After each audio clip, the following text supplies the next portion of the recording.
I believe we should have audio. Let's see if you hear a voice. Let's see if you hear a kick drum. I can turn the voice up a little bit.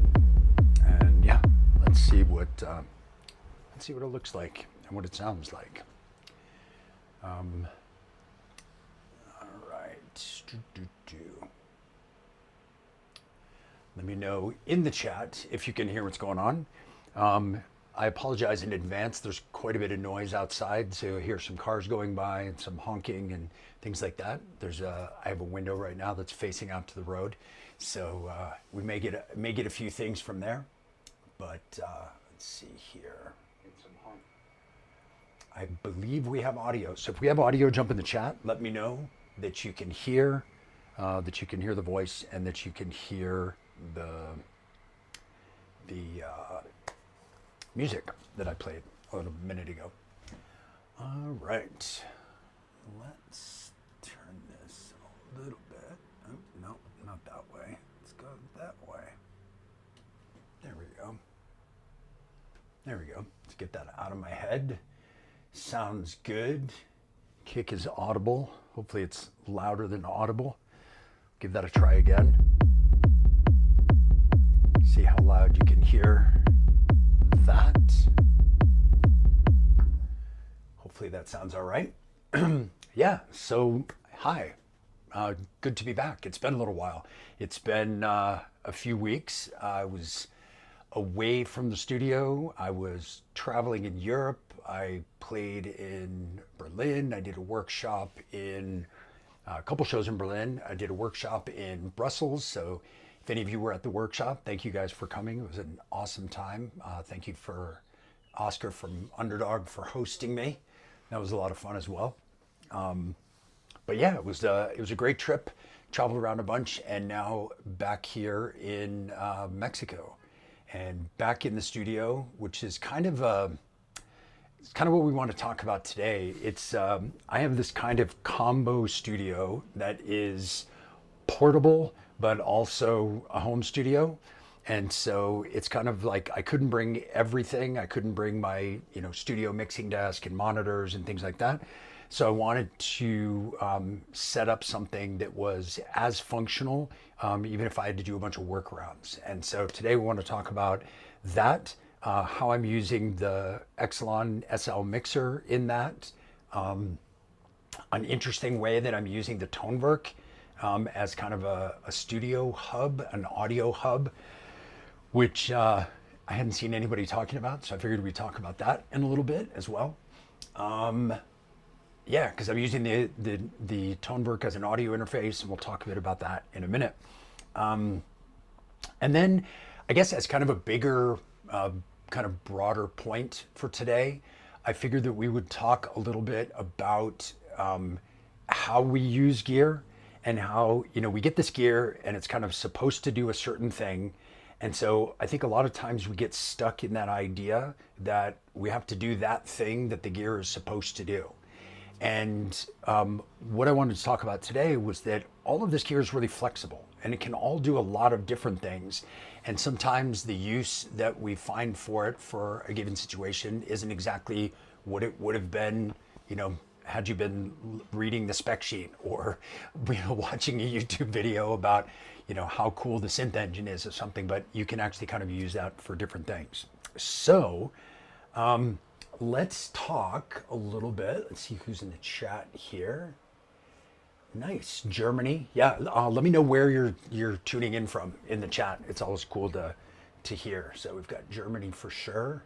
Board Brain, I believe that's Adam, if I'm not mistaken. Welcome, Adam. So if you have technical Board Brain questions that I don't know the answer to, of which there will probably be many, we can always refer those to Adam in the chat. He'll be able to give you the actual technical specs of things. Nice to be back. Thank you very much. Hello, hello. Yeah, so jump in and let us know where you're jumping in from. So I guess first things first, I just want to talk about how everything's routed here, from a pure playing musical standpoint. And kind of the center of everything is the Exelon SL. and that's kind of where all the sound is coming into. All of the control is going out of the Oxy One for the most part. I mean, there's individual things that are controlling themselves as well, but Oxy One is clocking everything in kind of an interesting way. So let's talk about that first. Signals start from the Oxy, and they are going out via two paths. One is HDMI, which is going into the modular, so that's all the CV gate in the modular. The other is USB, which is over on the side here. I'll switch views so you can see a little better there. Let's see, there we go. So USB is over on the side here, and that is going over and connecting into the Noisite drop, which has MIDI merge and MIDI splitting capabilities inside it. So clock is going into there, and then via TRS MIDI, it's going out of the drop and into the Tonewerk. Then it's going daisy chain out of the Tonewerk into the Octatrack, out of the Octatrack into the TR-1000. So that's kind of it. I didn't have enough TRS to DIN cables to do each one of those paths separately, but the Tonewerk does have outputs enough so that I could do each separately, but this daisy chain wasn't really causing me any problems. So yeah, so that's how the MIDI signal is going. And then that way any notes that I sequence in the Oxy can be passed on to any of these instruments. Right now I'm only sequencing the Tonewerk via MIDI, and then everything else that's going out is clock. And then the HDMI is going into the modular, into the Oxy pipe, and then that's kind of going out to everything in the modular. So that's controlling all the CV and gate and clock, analog clock that's going into the modular. So that's that whole path. And then once that all gets control and it starts to make noises, those noises all kind of come back into the mixer in different paths. So we have some individual modular voices that are coming directly into the Exelon, and the gain here is a gain and also attenuation. So I can bring your rack level signal right into this mixer, and I can attenuate it so that it'll match up with everything else that I'm doing. So I can bring, for example, the interesting sounding police car going by. So I can bring, for example, the Ohmforce Bohm into one. That's my kick drum. I have the battering ram coming into two as a secondary kick drum. Then I have the Archer's rig and the clutch both on three, because the stereo inputs can be dual mono. If you just do this little switch here, you go into crossfade mode, and then the pan becomes a crossfade between your two mono input signals. So right now I have it all the way to the left because I'm just using it as a hi-hat, but if I want to blend in some of the clutch percussion, I can start to blend that over, or I can go all the way right and it's all clutch. And I'll show you guys that in a minute. Then we've got some individual modular synth voices. The BIA and the Ballista are both coming directly in here. And then we have the TR-1000 coming in on its own channel. And I have that so that I can use the effects ends on that. I could bring it in through one of the inputs, but the way I was using it for this particular project, I wanted to be able to use some effects from within the sends within the rest of the thing, which is the modules are in my case, but those effects sends are coming in and going out through the Exelon again. So TR-1000 has its own channel.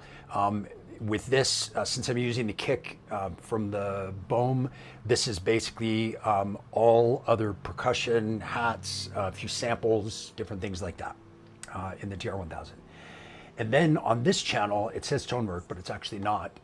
This is Tonewerk and Octatrack. I had them split on two channels, but because I needed to use a mic for this live stream, I have the mic on channel 8 because that has actually a VCA specifically for using as a mic input. So you just flip a switch on the back here, and that gives you a mic channel here. So that's why you see my mic signal is on this channel, which allows me to do things like I can EQ my voice, and you can add compression, and you can add gain, and I could add effects if I wanted to, all of those kind of cool things. But you can do all that with your voice. So for this, it's really handy.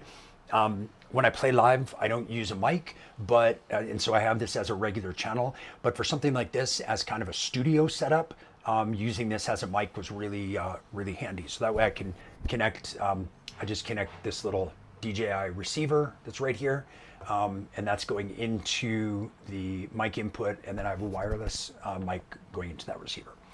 So on the Toneberg channel, since it's I needed 2 devices but only had 1 channel, I'm taking advantage of kind of the routing of the Electron boxes.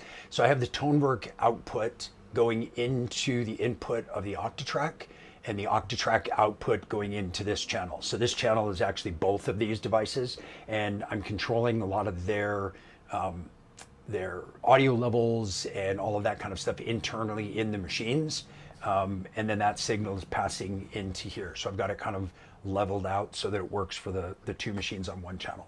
But that still allows me to do things like EQ and compress and effects and all that kind of stuff.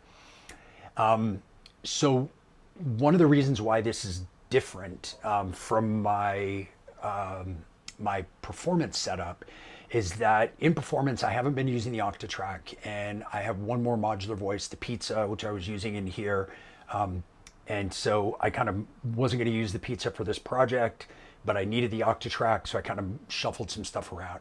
And that's one of the things that's really cool about you know, having a mixer that's kind of your all the time standalone, the mixer that you use for everything, because it's flexible, so you can use it for different things. So like in modular cases, oftentimes we'll have mixers that are, you know, individual mixers to mix a certain voice together, or to, you know, to route effects or things like that. Or maybe you have like an Exelon Eurorack, and so you've got a performance mixer in your case.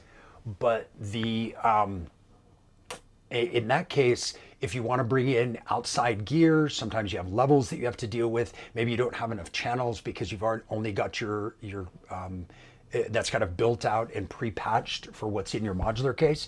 So in this case, we're able to use this as kind of the central thing that we play on all the time, like our all the time instrument. And for me, the 2 instruments that I'm playing the most are the sequencer and the mixer, because that's kind of how I'm controlling things on both ends of the path, right? Sending out and then bringing the audio signals back through.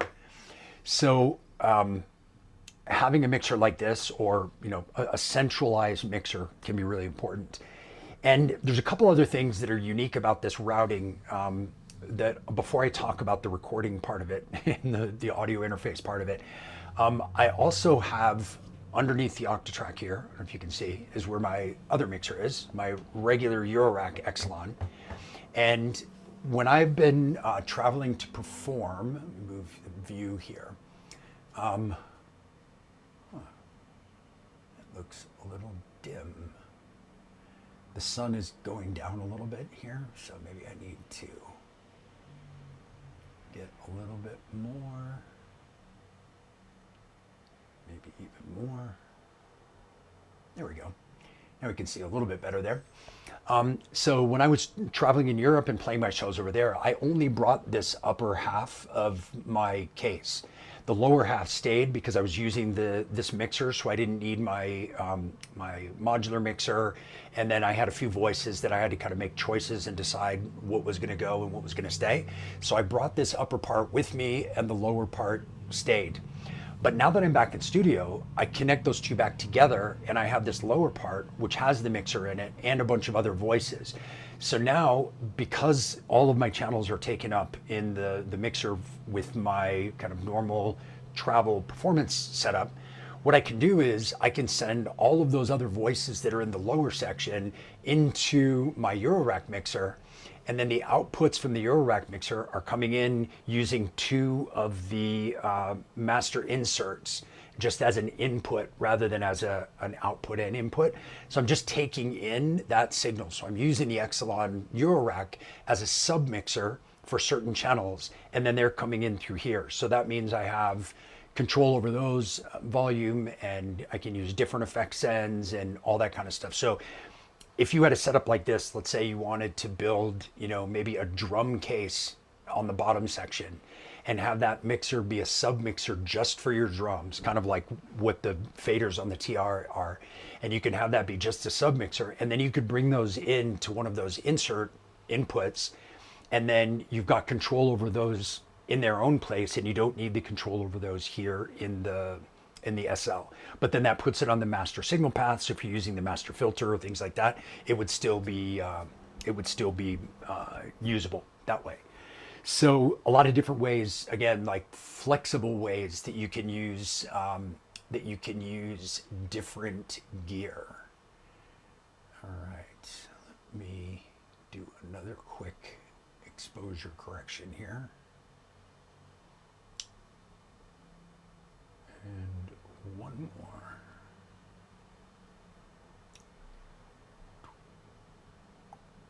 There we go. Now I can see you, or you can see me so much better. Perfect. It got a little dark here. There's clouds, which, by the way, if hopefully this won't happen, but if for some reason the stream cuts off, every once in a while when there's lightning storms here, the internet goes out and the power goes out. So if that were to happen, we wouldn't have anything. But for right now, it looks nice. It looks beautiful outside. So if you have any questions about this so far, please put them in the chat, and I will do my best to try to answer those. And then we'll talk a little bit about this interesting way that I'm using the Tonewerk as kind of a hub for the audio signals for this whole thing to be able to record into a DAW. So let's take a look at the chat. What's up, Todd from Denver? Good to see you. Sacramento, California. Where do we have James from the great Northwest?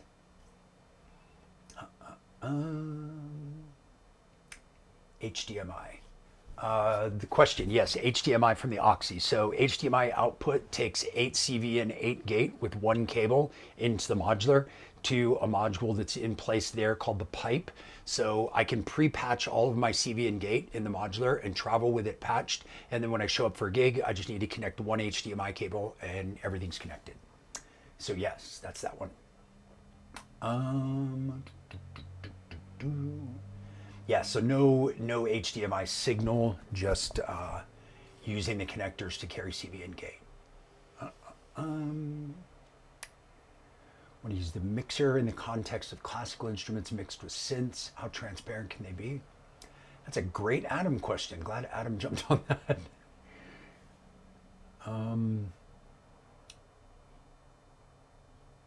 Yes. So talking about the gain. So the gain, there's two different. So every knob on the Exelon has two functions, and the gain is like gain and attenuation, which is clean if the switch is to the left, and if you switch it to the right, it's an overdriven an analog drive circuit plus gain. So yeah, the channels are super clean without it, and then when you drive it, obviously there's a lot of overdrive in it, so you get that as well.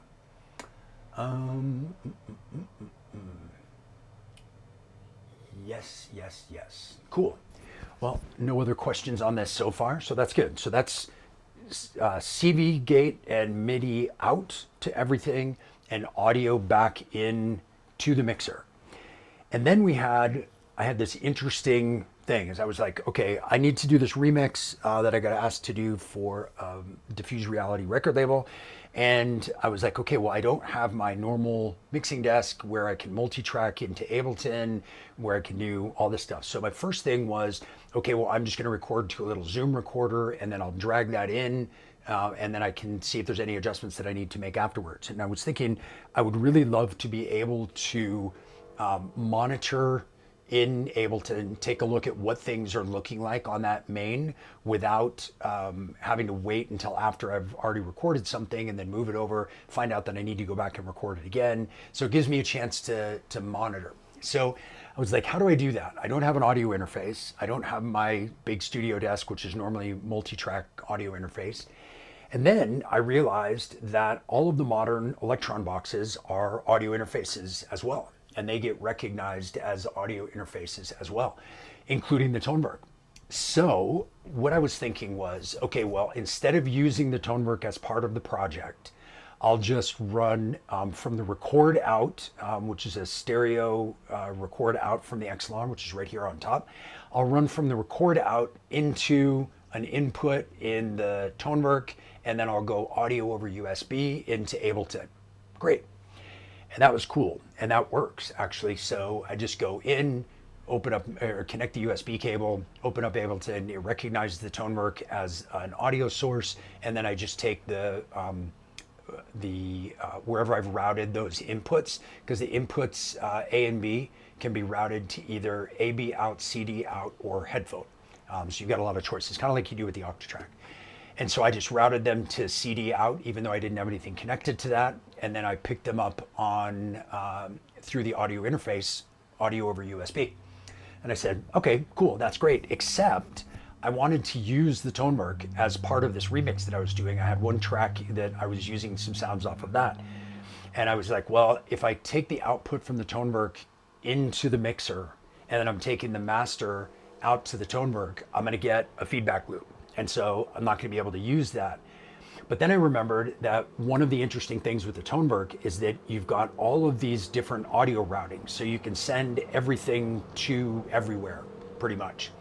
So what I did was I sent out my main output, which was coming from the 8 channels of the Tonework, into the Octatrack and through. So I had that as my input. Then my main signal, as I said, was going into the input and going out only C and D, so not the main. And I didn't have anything connected to C and D. So it was like, okay, great. I'm sending it to a non-patched output. And so I don't have to worry about that. So I'm not gonna get my feedback loop.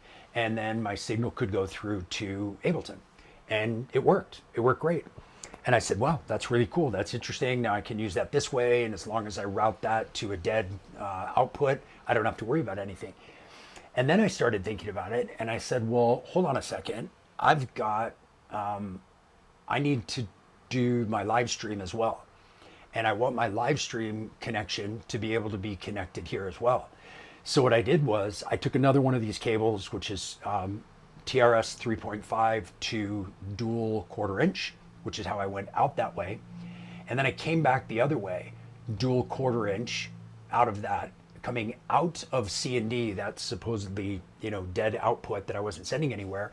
And I took that into one of my little live stream cameras, which has a 3.5 TRS input in the back. So now that same signal, that same kind of master main signal, which includes my voice, it includes anything that I'm doing here, is going out 2 different signal paths. One audio over USB over into Ableton in my laptop, and the other one out the output C and D, and that's taking it right out to my camera. So then all I had to do was internally within the audio routings. So if you just go into here, you go to audio routings, you can set your external input gain, external audio in where you want it to go out. So I have it going out C and D. And yeah, that was all I had to do. And then everything else was going out through A and B. That's where I had my main output going out through. So that's my kind of main out of the system. And that's what's going into the Octatrack. So what this does is it allows me to leave this setup exactly the way it is. I can play without the without going into Ableton. I can play with it. I can stream without it. I can go into Ableton without streaming, and I don't have to disconnect or connect to anything. And the reason I thought that would be interesting to talk about today is because really the Tonework is the only thing that can do this way, because you're able to route things to multiple outputs, you know, having an input and then routing to multiple outputs, and then also going audio over USB. Like for example, if you have the Digitact, you still can go audio over USB, but you can't change the outputs.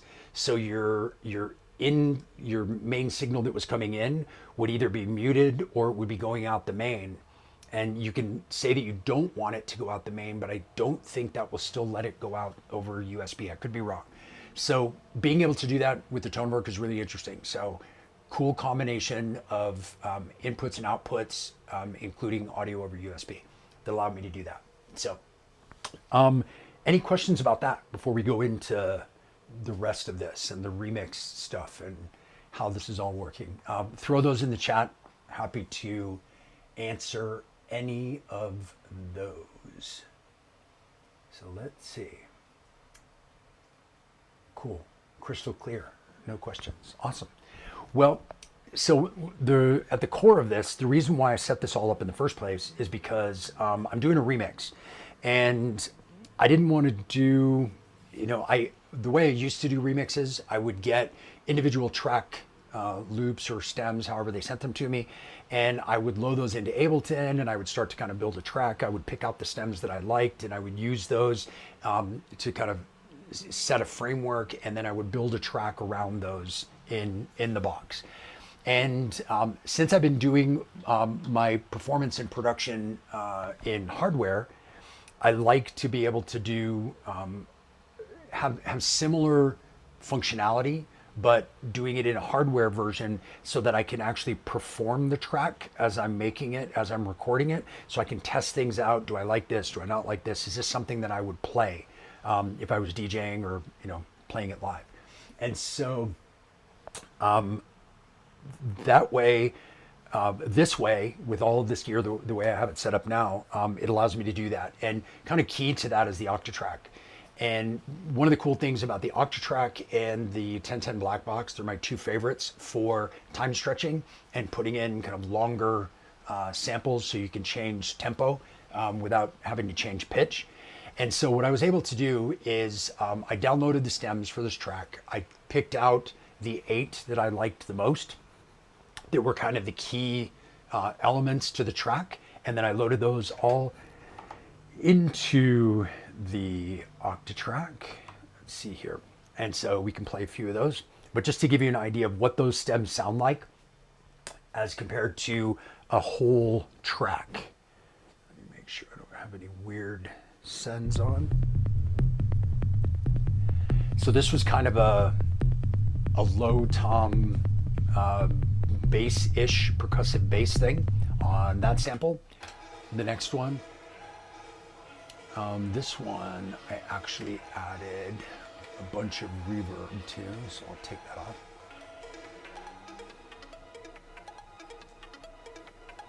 So that was the basic stem, and then I added a bunch of reverb to it.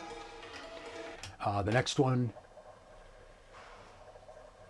was kind of an atmospheric background sound. Then we had a swung hi-hat that I really like to go with kind of my traditional hi-hats. And like a tonal percussive thing. And then on 6, I actually took that same one and just pitched it down, because I like the sound of it in 2 different contexts, so you can put those together. And it gives you 2 different sounds. And then a couple percussive elements here. Kind of in effects and percussive. But the things that are really the things that you would latch onto in the track are on track 1 and 2 here. So this really kind of sets the tone for the low end groove, and then this is more kind of the high end tonal part of it.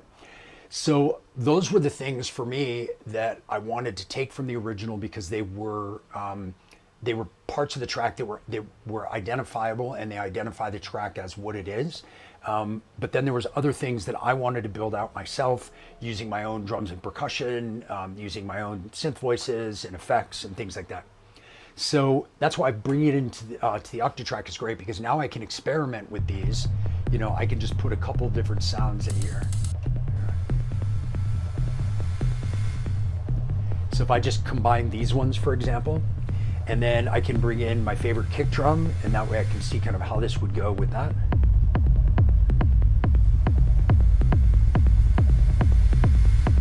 And then I was adding in some extra low-end kind of groove elements with a secondary kick.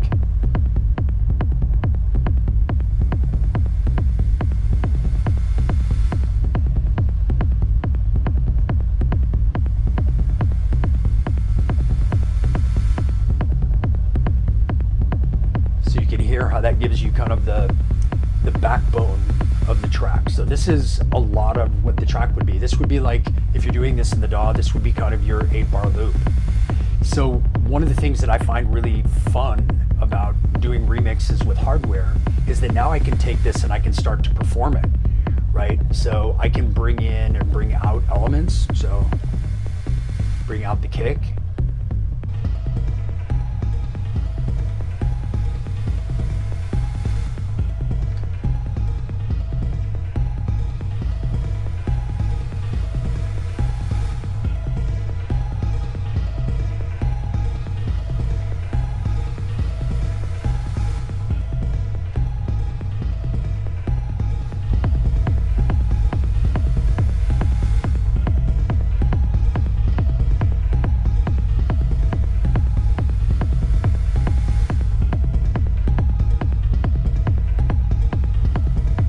Experiment with how much of the effects to bring in.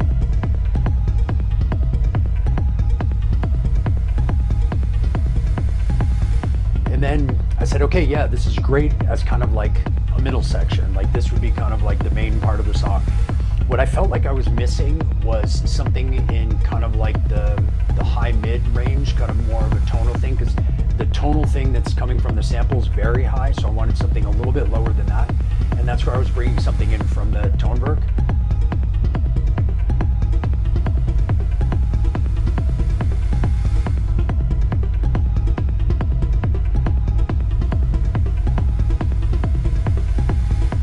And I felt like that kind of filled up that empty space in the high mids, low highs, if you wanted to call those.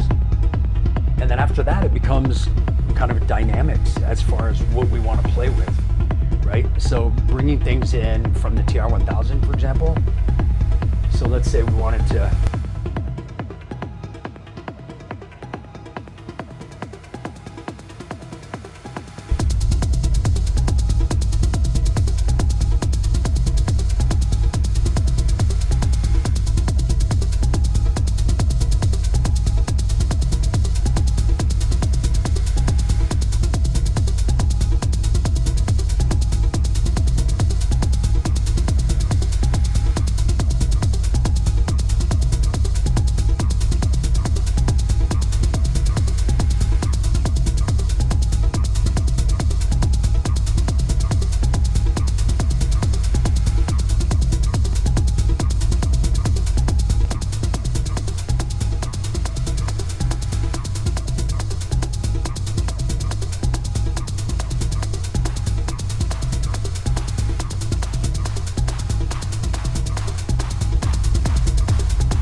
gives you a chance to kind of take those core elements and kind of play them and perform them and figure out which things you like, which parts of the arrangement that you like, and which parts of the arrangement that you don't like.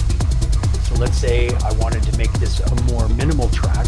Maybe I would take out that melodic piece from the sample.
It gives you a chance to really kind of play around with it. So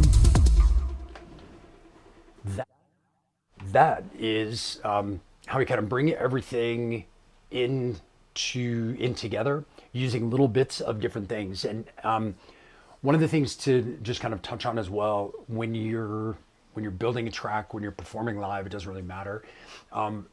We all have a tendency to kind of overload everything and kind of throw everything at a track, and more is better, and let's just keep doing more and more and putting more things in there. When the reality is that, you know, maybe I only use 2 things from this and 1 from here and 2 things from the modular and a couple of the samples. rather than using all 8 samples, every voice in my modular, every track from the TR, every track in the tone work. So constantly moving around between those things is interesting, but throwing them all in at one time and using them all in every track is a mess. So let's see what is in the chat. Where are we at here? How do you sync everything? ERM? No, I'm not using any external multi-clock, and I actually have never. Well, I mean, I used to use a what was that thing called? I had a MIDI routing hub in my studio rack that I use sometimes, but not really. I mean, being able to route everything, for example, through something like the drop is really cool because you can have one source coming in and then it will send out independent clocks on different channels, which is great. And there's an independent offset for every single clock channel. So if there's something that's slightly out of sync, you can adjust it in the drop. I didn't really need to do that here. Like I said, I daisy chained this clock signal. So it's going into the tone work, into the octatrack, and then into the TR.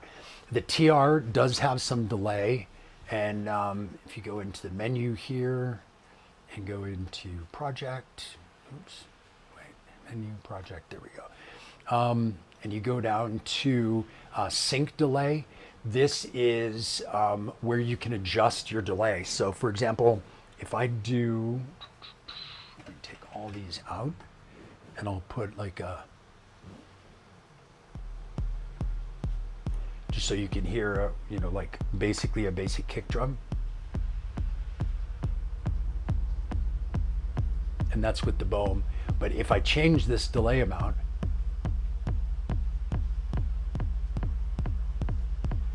and then I can go the other direction.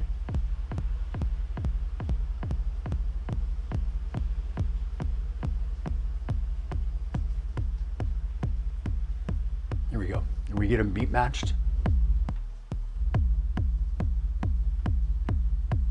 And we're good. So yeah, the being able to have that in the TR-1000 is great. I was actually really glad. I saw some people that were kind of ripping on this solution because the TR-1000 had some sync issues when it first came out.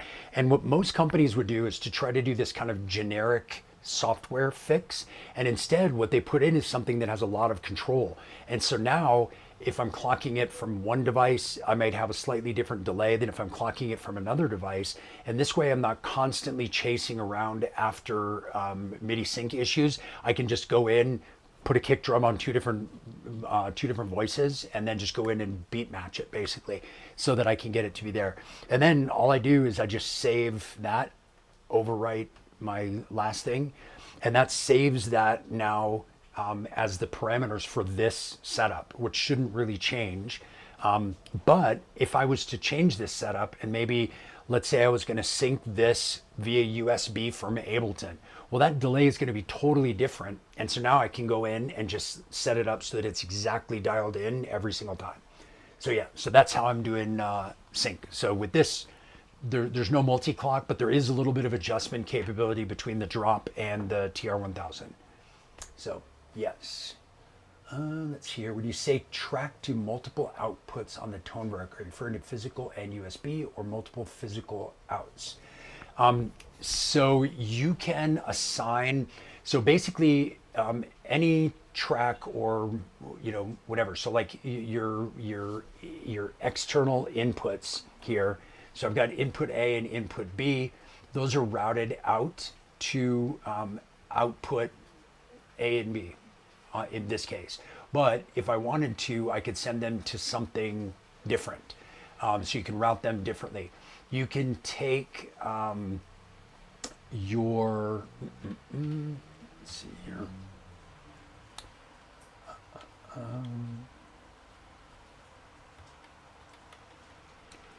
Yeah, if I go to, so any of these individual channels as well. So any of my, the buses, I can route to different places as well. So each one of them has a different destination that you can send it out to.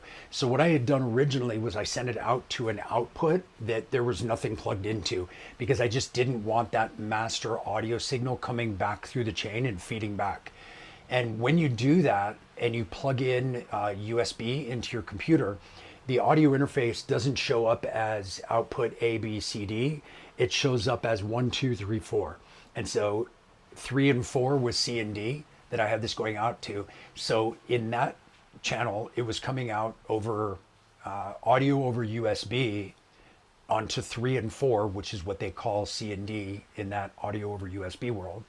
And then I also use that signal physically out of C and D into the camera. So because of the way the routings work in the Toneberg, and being able to send inputs, outputs, different channels and buses, all to whichever output you want, A, B, C, D, or headphone, it allows you a lot of flexibility to do this. So that's why I was able to do that. Let's see here. This mixer is missing a crossfader from A to B. There was talk, when we were talking about how this mixer was going to work and how it was going to be configured, there was talk about a crossfader. And the reality is, in the world, there are no shortage of mixers with crossfaders that are designed to crossfade from one track to another track. And so this mixer really isn't set up to be one of those, because those already exist, right? If you want something like that, you can have, if you were going to DJ with it, you can have one deck on one side, one deck on another side, and you can crossfade, although most people don't crossfade anymore.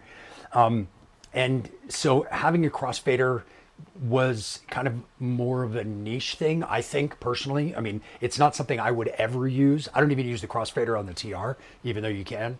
I use it sometimes on the Octatrack just as kind of like an assignable macro. But because this is analog, you wouldn't really be able to assign macro. So you would be able to kind of fade from A to B if you wanted to. But I mean, you can basically do that with faders anyway, bringing things in and bringing things out. So again, it felt like an extra that would have made it bigger and less portable and also more expensive. So yeah, it could have. The A and B are actually not really designed to be A and B sides or those things. They're really for outputs or assigning the filter. So let's say I have the filter assigned right now. Let's bring in a couple of things.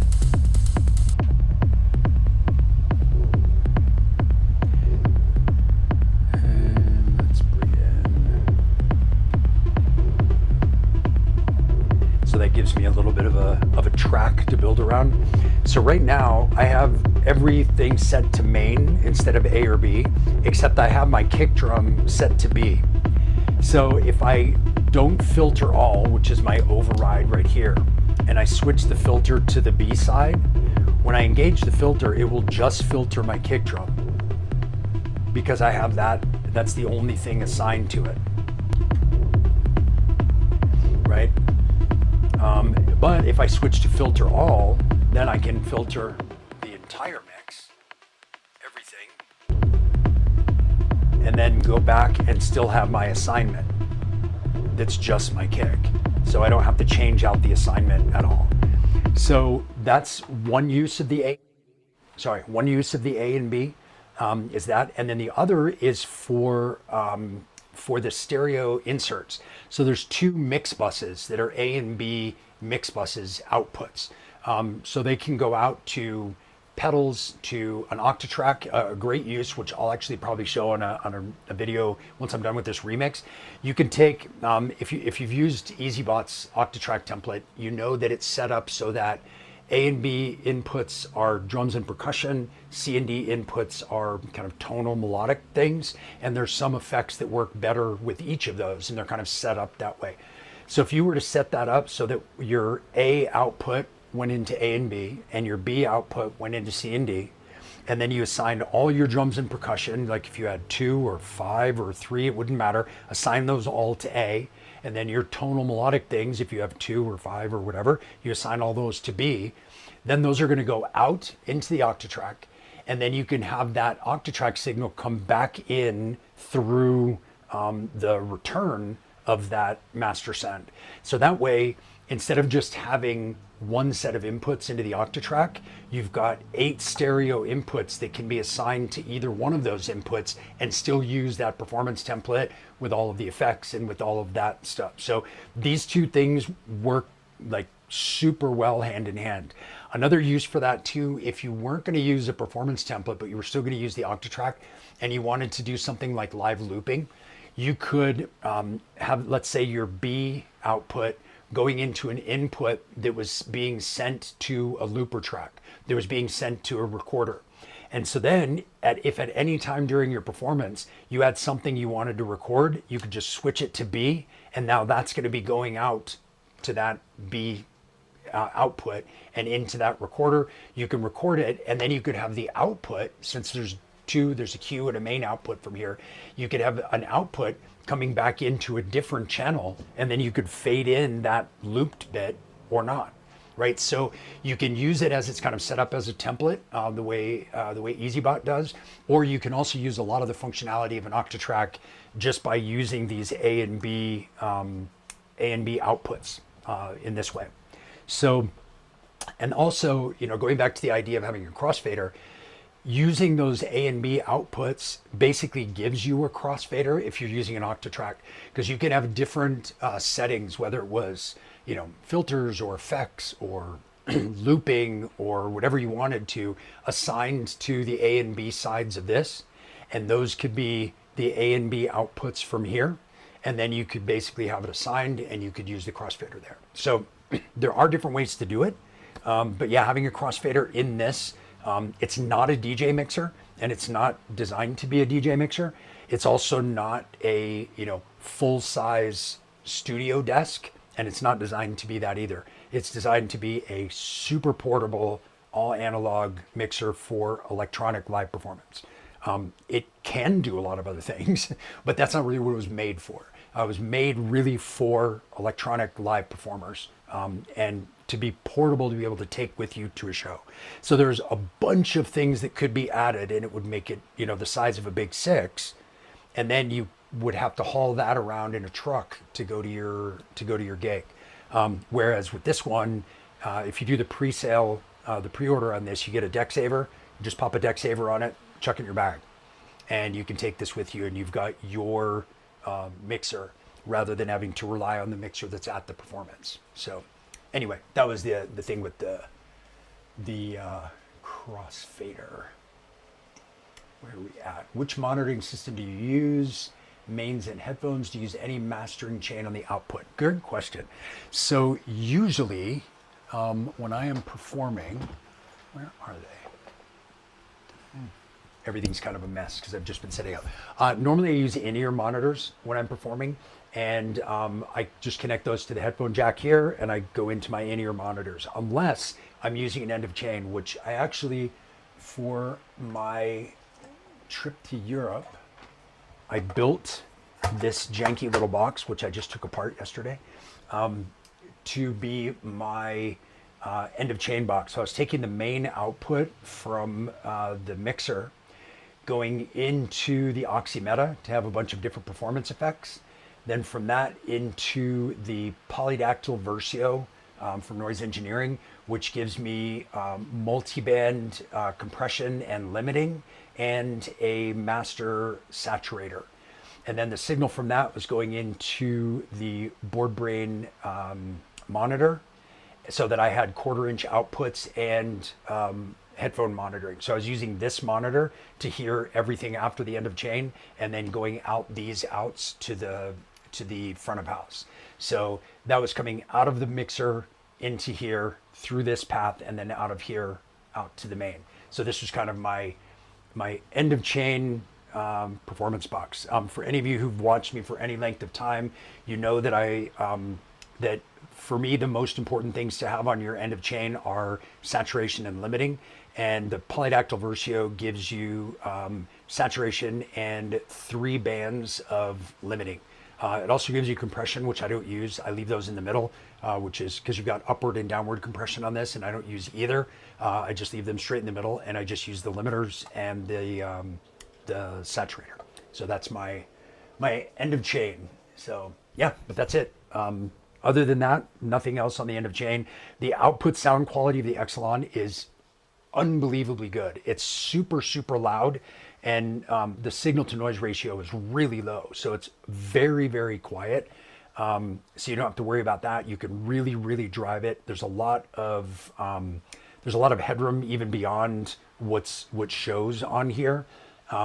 And so the power coming out of this is amazing. And being able to have an analog drive circuit per channel, that kind of is the saturator that I was doing. And so I don't really need that anymore. I just use that for the multiband limiting because I like to be able to push harder with my low end and high end, and then leave the mids without any kind of extra push. So it gives a little bit of a scoop to clean up the mix. And so that's why I like that multi-band processing on the end.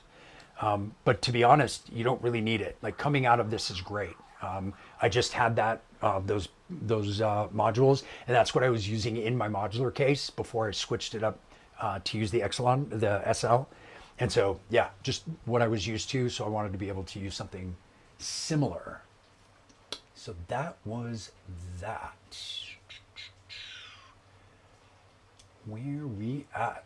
All right.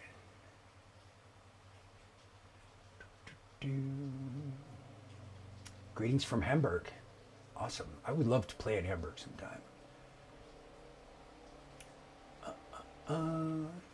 Any ADDA? No, this is a completely analog mixer.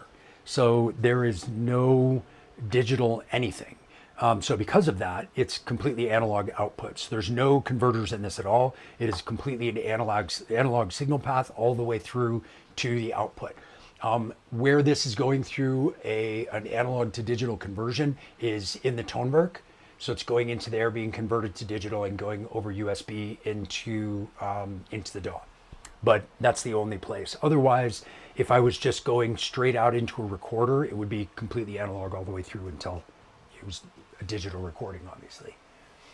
Will Ableton extensions change everything? I don't know if I understand that question. Explain to me what you mean, and I'm happy to answer. Personally want a crossfader too, but also wanted to stay narrow in size with the A and B having their own stereo inserts. It's possible to put a crossfader equipped in line with that. Yeah. And so, like I was saying, like the Octatrack kind of becomes a crossfader if you put those inserts into it that way, or you could have a crossfader pedal module unit, whatever, that you could go out to if the crossfader thing is really important to you. Not anything I would ever use, but for some people, obviously, it's a thing. But yes. Boardbraid may or may not be planning to make such a thing with dual bus EQ saturation. Interesting. Yeah, it's that's one thing that great conversations with Adam. As you know, for those of you who don't know, the guy who's chatting under the Boardbraid thing is Adam, who's the guy who this is his brainchild. This all came out of his head. And one of the things that we've been talking about is that this was kind of the machine that everybody needs what's here. And there's not things that you'd be like, yeah, well, just that's kind of a waste. I don't use that or whatever. So this is kind of like the thing that everybody needs. And then if you want to add on things, like for example, there's certain people that say they want to have an EQ per channel, okay, or on certain channels. Great. Well, there's EQ modules for modular and there's EQ pedals. You could just do that. That's not a problem at all. You can still connect that. And that's why the connectivity was really important on this. Being able to have something like a crossfader, yeah, you absolutely can do that with the A and B outputs. You would just send those out to a crossfader. But because it was not something that everybody would need, then it's not really something that was added in. And we felt like would be something that would be worth adding to the cost and adding to the size. So you're taking away from the portability if you do that. So Anyway, the AB outputs are a game changer. I use the modular version. Output B going to a shock mount high pass and back to the monitor. So everything I need low cut, I just send to B. Yep, that's great. And that's, again, because these, this is kind of a hybrid between hardware and modular and all of that. It all comes together in the Exelon. If you could send it out, just like Lorenzo's saying, you could send this out to a module that will do something. You don't necessarily need a pedal, but if you're not doing modular, you could have a pedal. And so either way, it allows you to do that where you don't have to be one format or another. So like, for example, one of the ways that I'm thinking about updating my system going forward is using an Eventide H90 as my two stereo send effects, because the H90 has dual stereo inputs and dual stereo outputs. So I could have them going to two different effects, and then I could change those during performance. So that allows me to use one pedal with those two. Or if I wanted to, I could do pedal chains on A and B, and during the performance I can switch and go out different pedal chains and come back in. Or I could use modular, which is what I'm doing right now. So my FX1 is going out to a reverb, the Desmodus Versio that's in my modular case, and my FX2 is going out to a multi-effects, the WMD Cosmic Debris. So now I have, if we go back to here, let's use,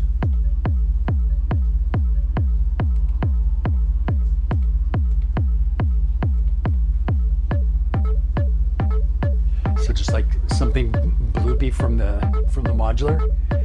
So if I want, I can send that out to a reverb. And that's just going out to a module in my case and coming back through the mixer. Or if I want to send it to a multi-effect instead of the reverb,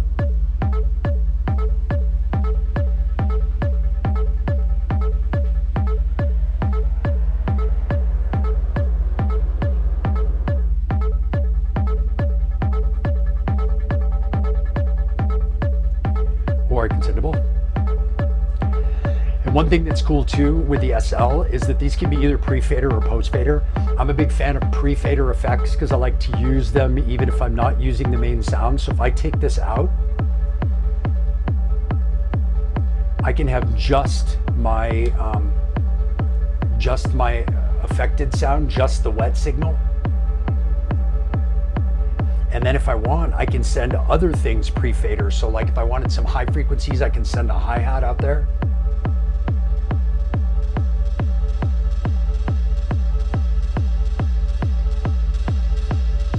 And that's without bringing it up. If I wanted something, I don't know, low frequencies, I can send a kick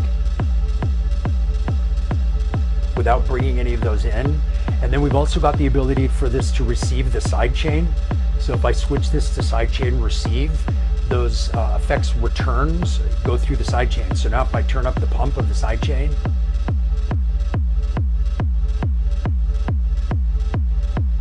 and that's just an affected kind of atmospheric sound.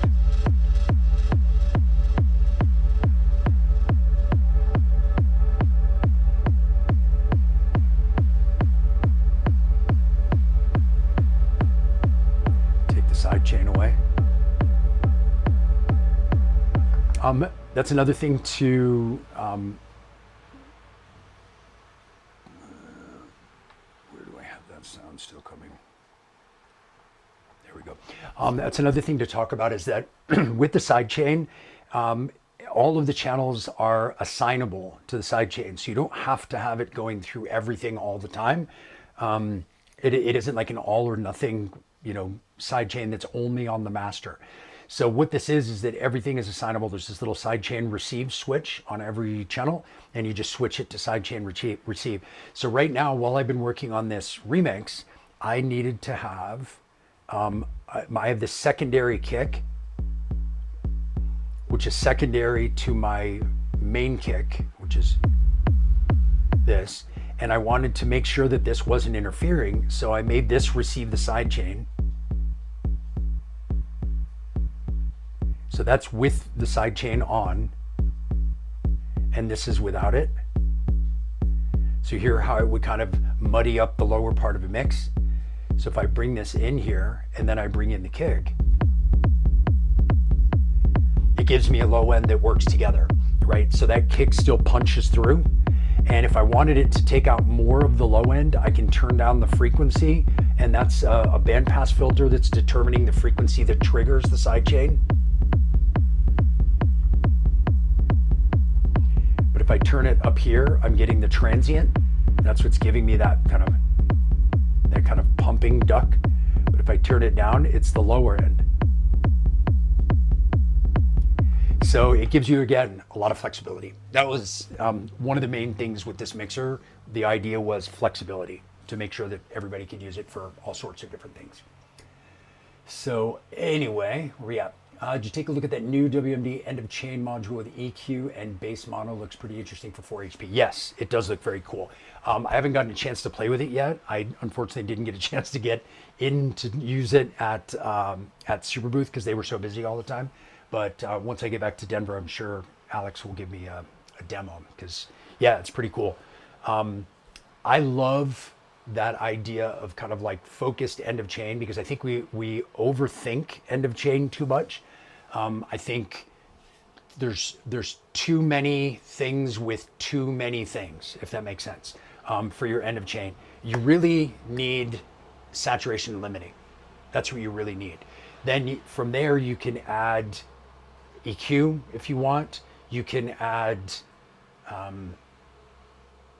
don't know. I don't want to say compressor because for live performance, I'm not a fan of that. But it really, like, you can add a bunch of different things. But I think at the core, having multi-band limiting and saturation is great. And so if you can do that in an end of chain thing, like what I have with my little box, like what the WMD one does, who knows, maybe Adam will make one at some point. But yeah. Let's see. Shout from South Germany. Awesome. Yes, thank you, Adam, for joining in. I appreciate it. And for posting this out there so everybody could see. Let's see. Just to kind of go over a little bit more about like what's going on here from a recording standpoint too. So like I said, everything's going into Ableton. Now, the record out on this is one level. It's not affected by the master. So being able to have something on that path to be able to adjust that is great. And that's one thing that's really cool in the tone work here, in the audio routing. You have a gain and a gain reduction for the external input. So I was able to drop this down by 6 dB. That gave me a lower level signal going into Ableton, so that I had the ability to kind of push things up a little bit once I do some kind of final work in there.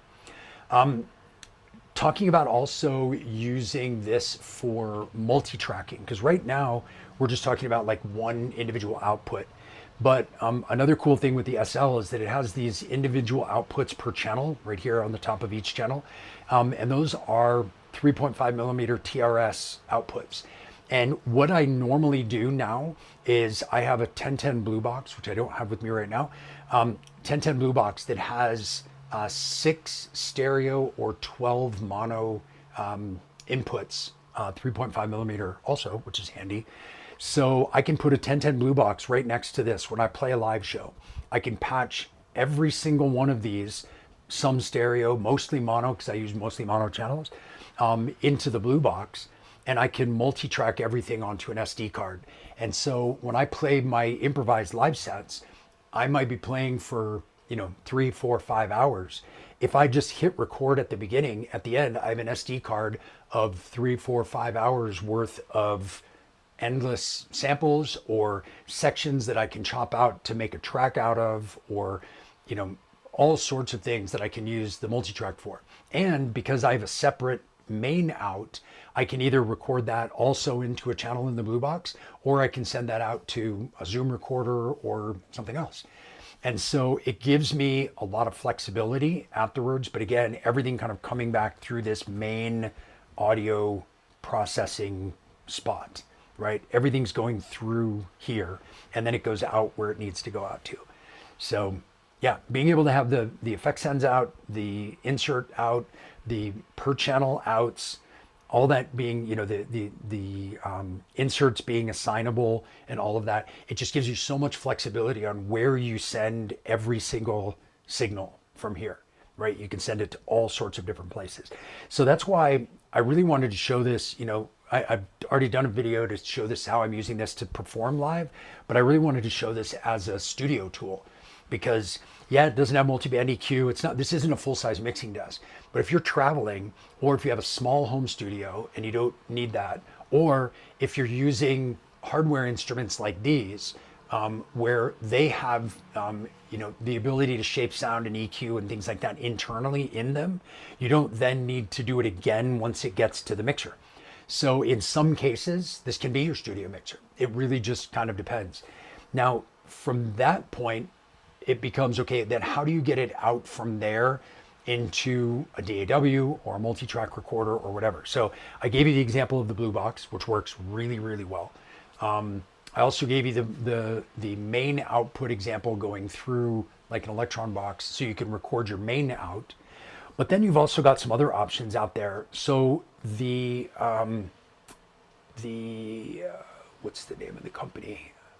Matt, I think the device is called the Matt 16x8, and it's this new tiny little, like this size, 8 stereo or 16 mono input output audio interface that's USB-C. It's like this big. It was a Kickstarter. It's been going around for like 3 or 4 years, and it's finally on pre-order at like Thomann and stuff like that. So if you add 8 stereo ins that can then go USB-C to be, divided up, you could put that right behind the Exelon SL. You could patch in directly into those 8 stereo channels from these 8 pre-fader outputs here. And then you've got, and all you would need is just like a little TRS cable. You can put that right here and then one USB-C and you're right into your computer. Or if you've got the board brain optics, which you can use, like if you've got that in your modular case and your modular case is near here, you can patch these into the optics, and then the optics can go over optical cable over ADAT into your computer, your push 3, whatever you've got ADAT in for. So you can do that one. So there's a lot of different versions. I saw also at Buchla and Friends in LA, BoardBrain was showing a desktop kind of standalone optics, which was great. We were using it with this, and it's a great standalone tool if you're not doing modular, because then you can just patch directly into that and then optical cable straight into your computer. So there's a lot of different ways to get multi-track signal out of this. The key is to have an all analog mix environment. And the reason this doesn't have converters and all of that stuff is it would have made it a lot bigger, a lot heavier, and a lot more expensive. And the thought process was standalone analog mixer is the core of the system. And then you can build it out however you want. Like if you want to do other stuff with it. For some people, they may never want to record digitally. Maybe they're recording into, recording to tape or multi-tracking into something like that. Or maybe you don't want to record. You just want to use it as a performance tool. This is the core thing, right? But then it's really connective to other things as well. So anyway, where we at? Have you tried the Auto Boom as end of chain? I have, and it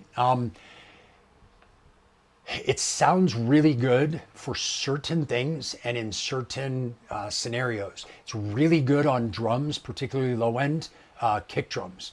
But as an end of chain for an entire mix for an improvised live performance, the Auto Boom is predominantly a compressor. And I am a big believer that you should not put a compressor on your end of chain when you're doing a live performance, because compressors work great on your master if you're recording a track. If you're writing one piece of music that's like 4, 5, 6 minutes long, you can come up with compressor settings that work for the variation of that 4, 5, 6 minutes. And those compressor settings will work well for that. And it will bring that 4 or 5 minutes to the same level as another track that was, you know, compressed and limited and all of that in the same way. So you'll get like for DJ tracks, they'll be very much the same. The issue comes when you are doing a live performance that's 2, 3, 4, 5 hours long. You have so many different instruments coming and going and dynamics and, you know, different filter resonances driving things up and pushing things. There's no way to have compressor settings that would work for all of that. So what people end up doing is, what I hear a lot is like, oh, well, I'm just using it just a little. Well, what that means is you're using it a little for the average, which means that when you've got things that are you know, higher level or more dynamic than the average, you're using it too much. And when you have things that are lower level than the average, you're not using it enough. So it's probably making your mix sound worse sometimes, sound good other times, and not impacting it at all other times. So having a compressor on your end of chain for live performance is not for me, not the best idea. Now, limiter is another thing. And of course, you can set a compressor up to act as a limiter, but having a limiter on your end of chain is great to catch peaks and to be able to drive your final signal louder into a limited signal kind of barrier. That's great. But the real key to making your end of chain sound amazing is saturation. Because anybody who's heard live performances, particularly modular ones, they tend to be really loud but really thin, because there are these really clear, pure sounds, and there's not a lot of harmonics in between that you get when you're doing stuff in the box and you add effects and you do individual channel chains with different, you know, individual saturation or wavefolding or whatever. And if you try to do that in modular, it would be 10 cases and cost you $1 million. So they tend to be thin but powerful. So if you want to thicken up that sound and make it sound finished, having a saturator on your main, on your output, adds harmonics into those in-between spaces, and it gives you a much higher perceived loudness than your actual loudness. So you don't have to turn up at all, but you can use that to make it sound louder. So limiting and saturation on the end, I'm a big fan of. Compression on the end, not a big fan of. So the Auto Boom is a great tool for studio. And if you just wanted to put it on your low end, on your kick for live performance, cool. You know, your kick and sub or kick and bass, whatever.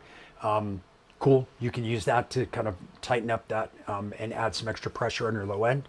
But as far as on your whole end of chain master output, I'm not a proponent of that. So, yeah, I was fortunate enough to meet up with Mr. Circo. Oh yes, Ted, what's going on? Good to see you, Ted. Ted and I had beers by the beach in Ibiza. It was very nice. Thank you. I appreciate that. Very nice conversation about all things music and not. I'm going to turn on my fan here, so you may hear fan noises along with road noises, but you know, it is what it is.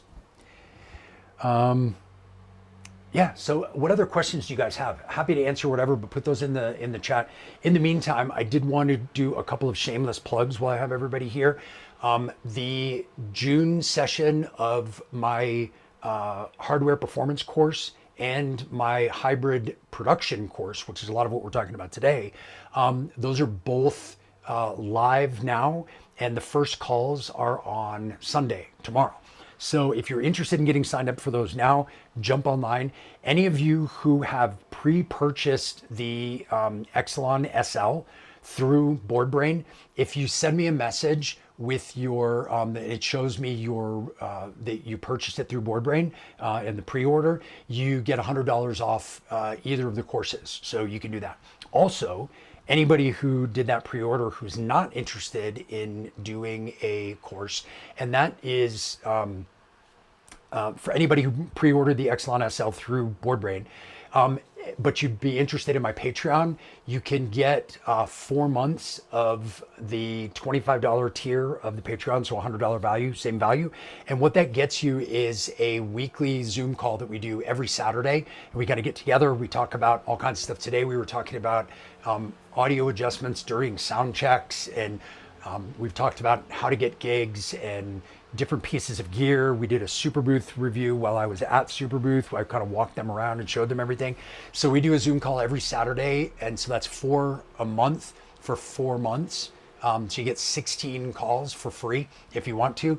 So just if you got the Exelon SL, just send me a message with your with the like the receipt or like a screenshot that you did that, and we'll get you signed up. I'll send you the code for the Patreon or the code for the course. But I would love to have you guys in the courses. That's where we have a lot of fun. We have 4 weeks worth of calls, 8 calls that we do there, 50 videos, one-on-one session, reviews of your live performances and your productions, all that kind of stuff. So if you're interested in those, would love to have you in those. So definitely sign up for those. And there's a link in the description of the video, or you can just go to circolive.com/courses, and that will take you there and you can see it. Or you can go to Patreon/Circo, and that will get you to my Patreon. Would love to have you guys on both of those, because they both really help support this that I do, all these that I do, and being able to make the music that I make and do the reviews that I do and all that kind of stuff. So thank you all for those of you who already support. And if you would like to, I'd love to have you in there. So let's see. So asked, how is my end of chain in the rack and how does it change with this? All I did, I showed this a little earlier, but all I did was I moved my rack end of chain into this little pod. So let's see if I can show it here. There we go. Yeah. So my rack end of chain was Oxymeta, polydactyl Versio, board brain monitor.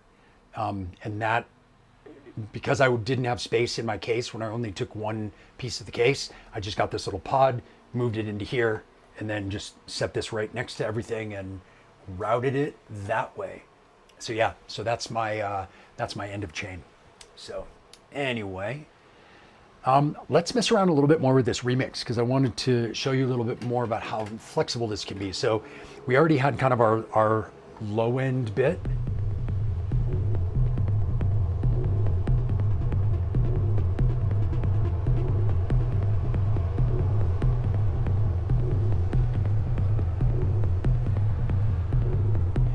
And now, like we were talking about before, I've got this set to sidechain receive.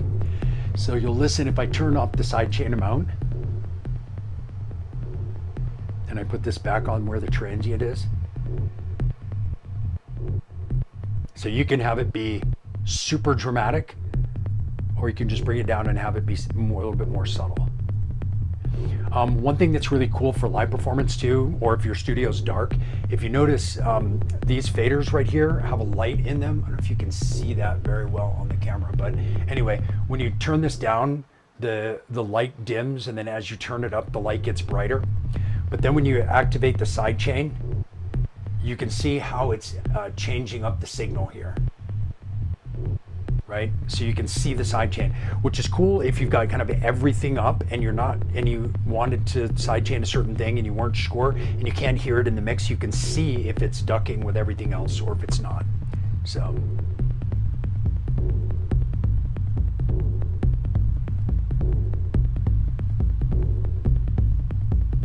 So I really wanted these to fit together. The bass from the original track and my kind of secondary groove drums. So trying to get those to fit was really important. And another feature of the Exelon that lets you do that is you've got this this tilt EQ, or it can also be switched to its secondary function, which is kind of a mid scoop or mid boost.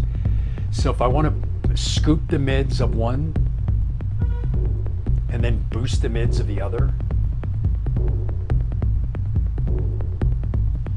you can hear how it makes space for those two things working together.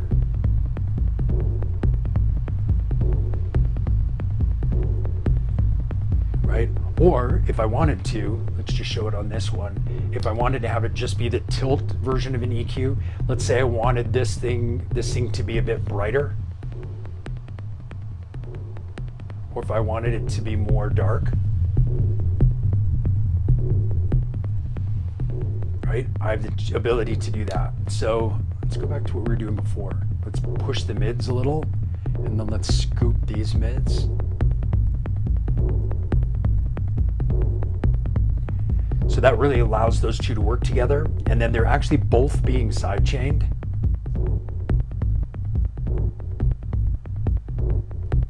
So obviously not that much, but I wanted you to be able to hear it.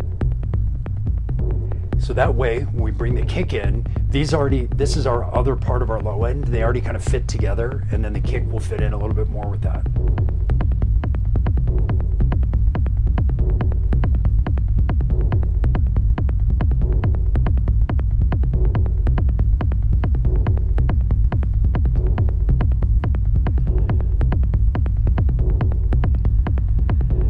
And then, as I mentioned with the TR-1000, I was using some different drums and percussion bits with this.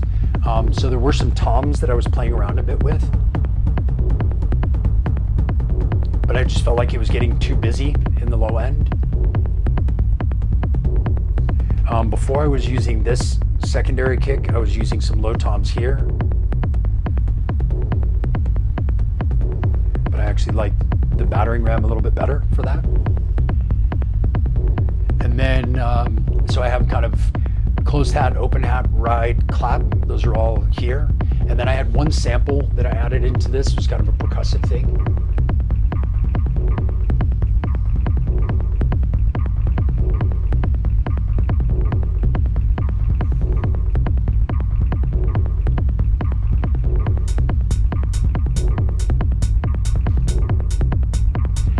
One of the things that I get asked a lot, like, is the TR-1000 worth it, and isn't it huge and hard to travel with and whatever? As you can hear in this mix, which is a little bit crowded already, anything you bring in with the TR-1000, you hear it like crystal clear without having to make it loud, right? So like if I was to bring in some closed hats here, even with a tiny little bit of volume. So it allows you to not have to push everything and overdrive everything and really load up your mix super full, which I love. And then if you want things to be a bit more dramatic, you can do things like you would do with the claps here.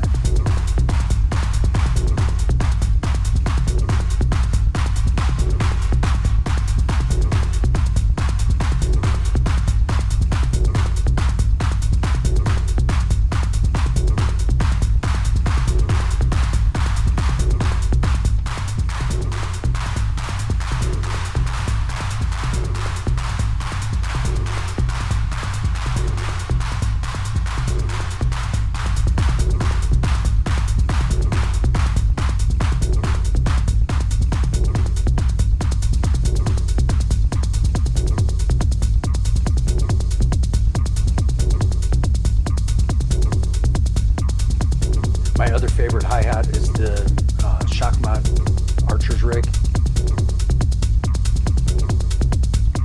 And as I mentioned before, all of these channels are stereo, but they're also dual mono. So that's my hi-hat part of this channel. But if I switch the crossfade all the way over to the other side, it's the WMD clutch, which is percussion.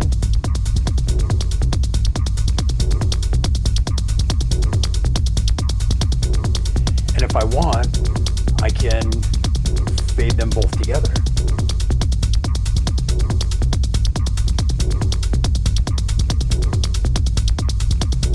And if I want more hat than percussion, and I could just leave some subtle percussion in there just for some movement. And now those share effect sends, which can be really interesting because now they kind of morph together as one sound. So now if I were to send that to some reverb,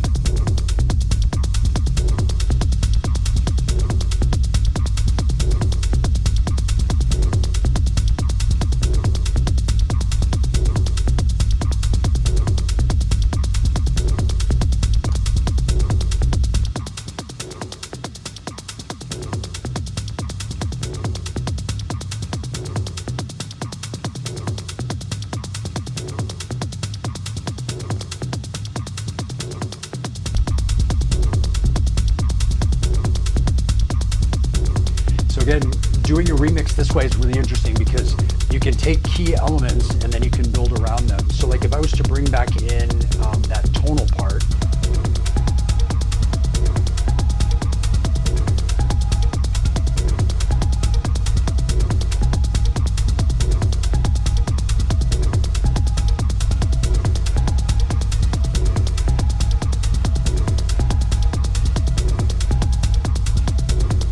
shape that into something that's interesting.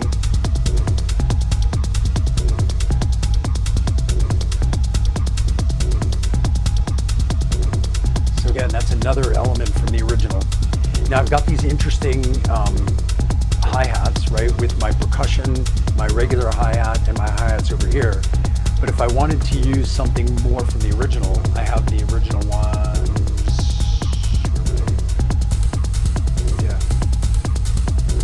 These ones are kind of panned, so it gives you a little bit more interest.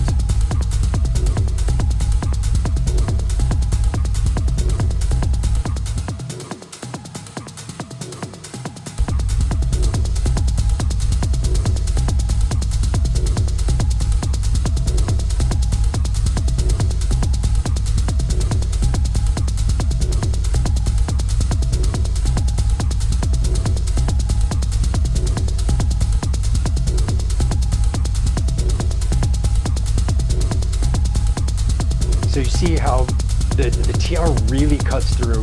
You get the character from the original bits, and then you can add in the elements that are important to you in your sound. So like for me, that's the boom, that's the secondary low end kicks, and obviously the TR sounds, and stuff from the Toneberg. So.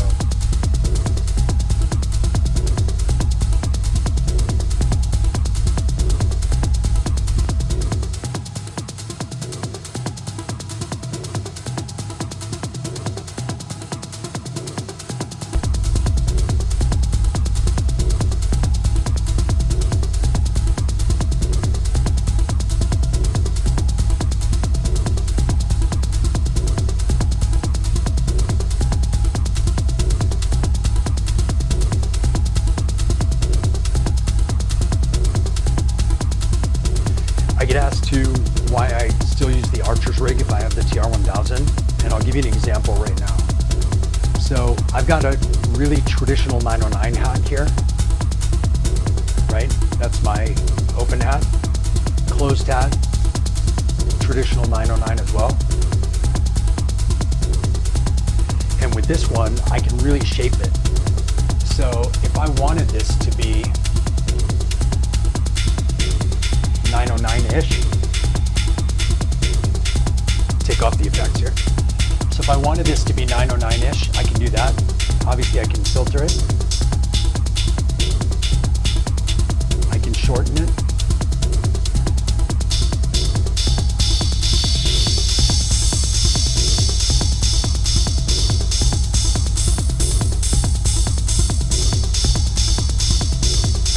Kind of a loose open hat and ride combo.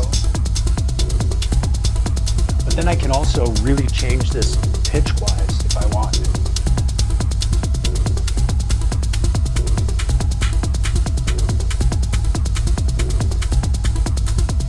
And this is all just one algorithm. That's just the 909 algorithm. There's a lot of different ones.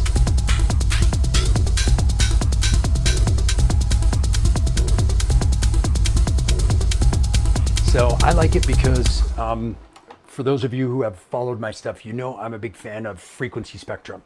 And what I love about the Archer's rig is that with the knobs that it has, it's really easy to dial it in to fit in a specific little notch in a mix. So if you've got other hats going already, right? So if you've already got some hats going, and then let's say you've already got,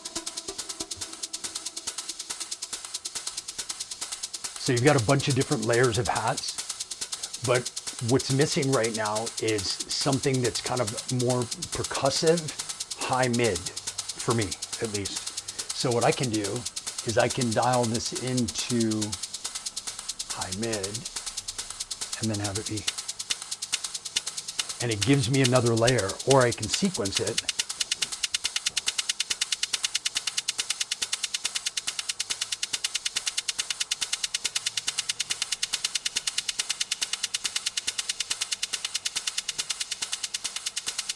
right? So that gave me a whole other layer that fits with all of the other ones to keep it really interesting.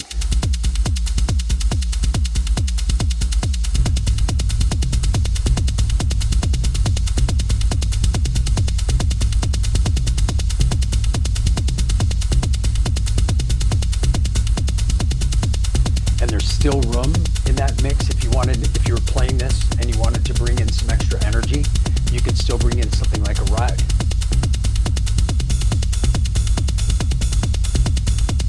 So right now there's 1, 2, 3, 4 different layers of hats plus a ride. And every one of them has their unique space in the mix.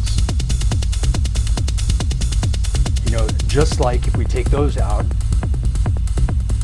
you have a kick, a secondary kick, and that kind of percussive low-end bass.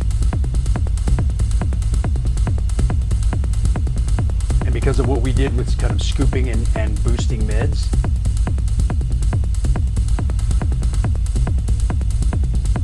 it gives them all their own little space. So again, this is why I like to remix with live gear, because I can play these things and I can find out what works and what I feel and say like, oh yeah, I'd like to bring in this, or I think it needs this. And then I can try, you know,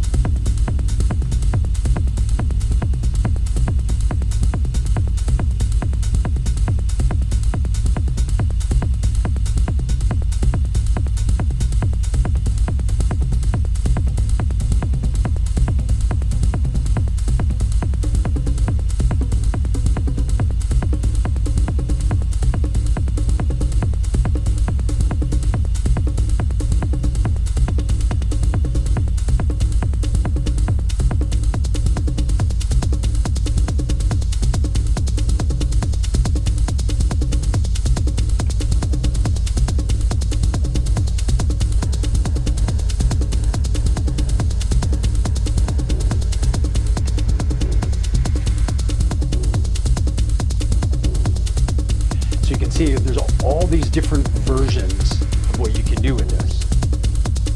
And so it allows you to play around and experiment with different versions.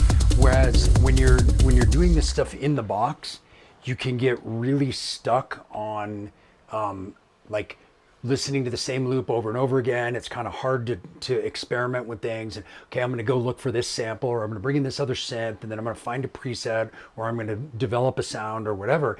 So there's all of this time that gets spent. But if you already have a sound palette that you're used to playing on, because you're doing live performance, being able to incorporate stems or individual multi-tracks into that, and then play them as part of a performance, it gives you a really fun way to mess around with stuff. And then let's say you wanted to go in and do, I don't know, like some other, you know, we're cruising along with this, and we decide we want to try another synth.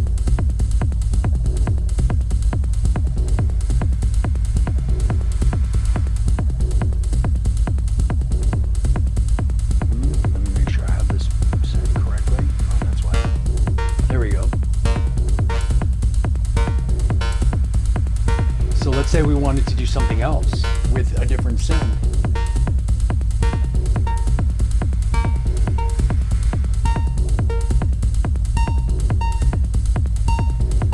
Let's try a different engine here.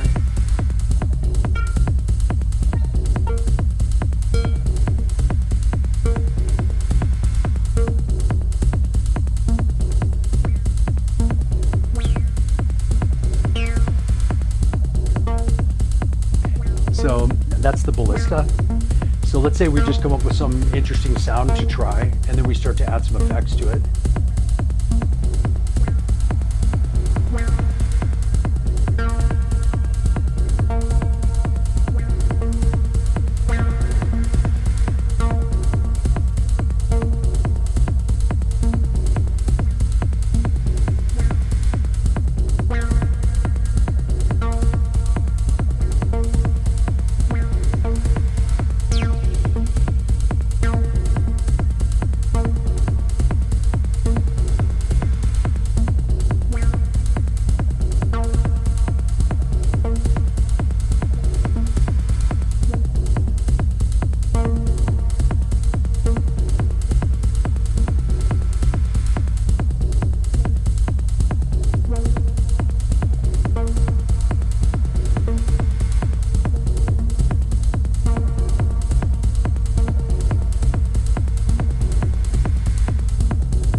So maybe this works with it or maybe it doesn't work with it. But the point is if you've already got stuff that you're used to dealing with, you're used to working with, it gives you a chance to bring in stuff like that in a way that you're comfortable with, in a way that you're used to playing already.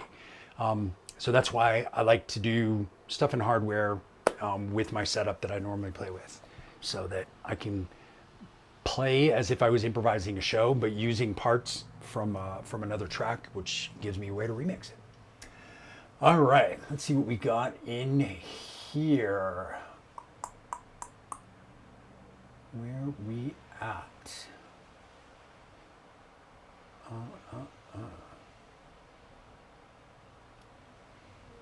Where did you get the black TR panel? So this is from my friend at SynthSkins. If you go over there, he sells these online, and you can do like custom ones or different colors or whatever. And he was joking because everything that I have is black and my TR was gray and it didn't look right. And I said, yeah, if only I had a matte black one. So he made me a matte black one, which I appreciate. So check out SynthSkins. Their stuff is cool. They do for the TR, but they also do it for any of the Electron boxes and, you know, MPCs and everything. They do these overlay skins, which are great. So definitely check them out. Tom Groove is ill. Thanks, Ted. Very unce. Boots and cats, as they say. Thanks, Erica. I appreciate it. Have you ever tried using Metropolis Live? I have never had a Metropolis. So no, I haven't tried using one live or not live. What's your favorite Bohm model? I use the FM almost all the time. Yeah, the FM2X, I love. Now that I'm back in studio, I'm going to download the new firmware so I can try the new Hypnotic one, because I want to try some of the like groove sequencing bits. But that one sounded great. So I definitely want to try that one out. I'm sure I will love it. Hi from West North Carolina. Awesome. Thank you for your incredible. Thank you. Ordered an SL from your Patreon. Will hook my H90 on it. Curious to know what will be your favorite algos with it. Yeah, me too. It's one of those things that we were talking and saying, you know, like that's a device, kind of like the Octatrack, that H90. It's something that was really made for this. You know, like the Octatrack, the two inserts, send and return stereo, is kind of like made for the Octatrack. And then the two stereo effects send returns are kind of made for the H90. So yeah, there's a lot of real power in there in putting those boxes together. So yeah, I'm very excited. Got to figure it out. What's up?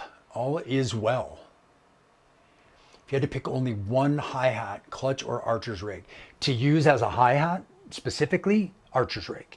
I don't use clutch as a hi-hat. I use it as a percussion module. So here, I'll show you what I mean. So this is, I'll take the hi-hat part out of it. So I loaded percussion samples in there, and all I'm doing is feeding it 16th notes and using the feel thing to give it groove.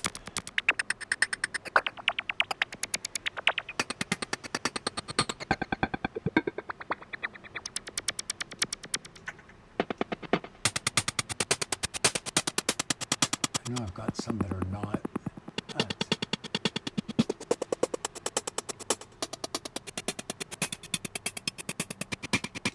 My non-hat ones.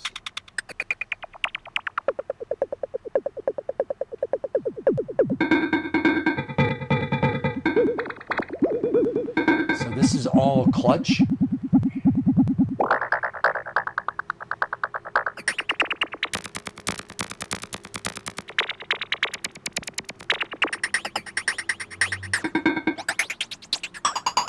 So with the clutch, you can select your sample, and then you can pitch it, and then you have decay, and then I have it set up with filters. So I have a high pass and a low pass. So you can really shape these into cool sounds.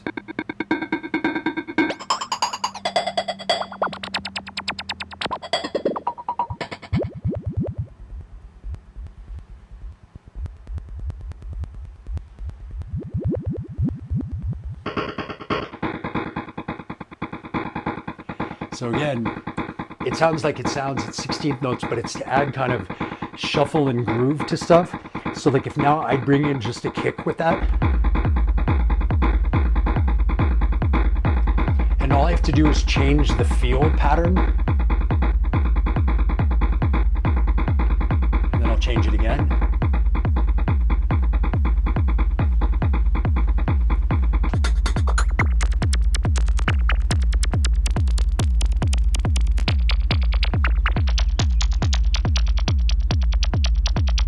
And then I'll change the feel again.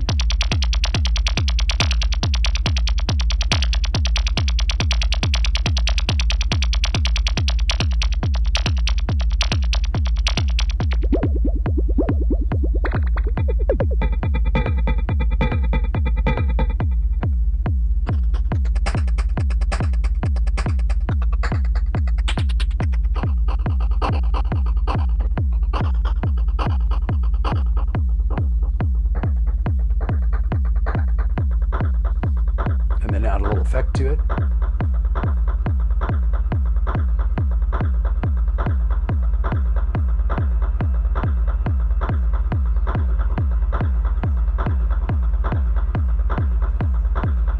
So that's just kick and clutch, and the clutch has just 16th note sequence going in, not even a sequence, it's a clock that's going into it. Now I can pair that up with my hat, and then add in some groovy low end kick.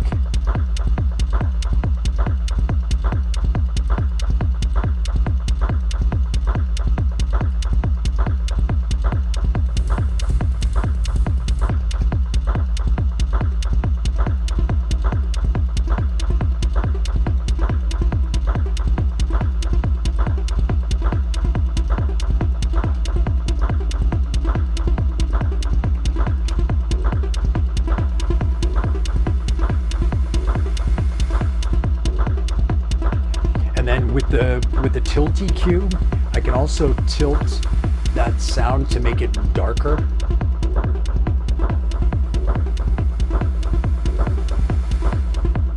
If that's what I'm looking for more in my mix. Or I can make it brighter.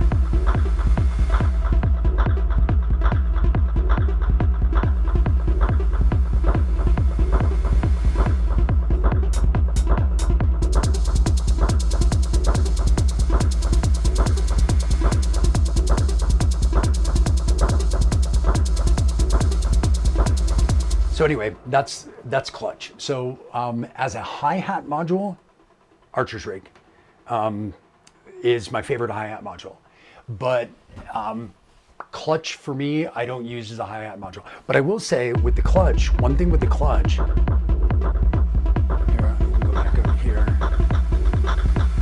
You can bring in different types of hi-hats to layer. And I always leave this on the white noise. So it just gives you a little bit of extra percussivity on those individual hits.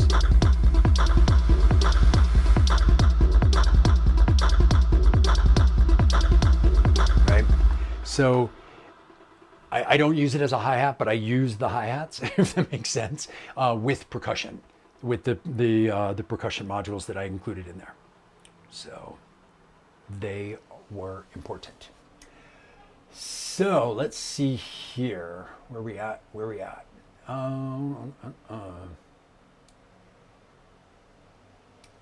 Guys, almost fully in control, Michael. Almost fully in control. Always right on that edge of being fully out of control versus fully in control. I don't like having too much control though. I'm a big fan of kind of letting things happen and going with it. Like the happy accident mentality, except like not only accidents, like encouraging things to get weird so it inspires you to do cool stuff. So there's always quite a bit of it that's out of control, for sure, 100%. Let's see. Find clutch much easier to sound good, even though the button combos take some time to learn. The muscle memory took me a couple months. Yeah, the thing is, clutch is samples, so they will sound good for what they are. Whereas the Archer's Rig is a synth. So you've got different engines, different algorithms that are giving you different synth engines that you then have control over decay and filter, and you've got effects built in, and you've got pitch, and then you, again, different engines. So if we were just doing, so if I just go through some of the engines, so this is like an FM engine. Then this is, I can't remember what this one is. This is like a ringtone. This is a bell.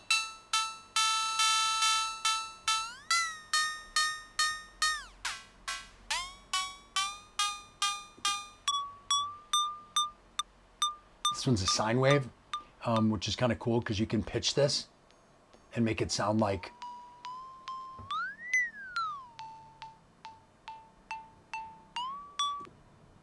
and then this is a noise one, so like a noise oscillator. And then this is the 808 model to get you those 808 closed dots. I don't remember what this one is called, or this one.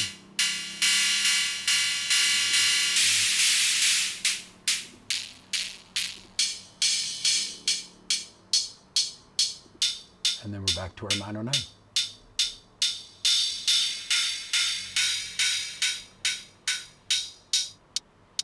So again, lots of diversity of sound in one module that's only 8 HP, and you can really mix it up.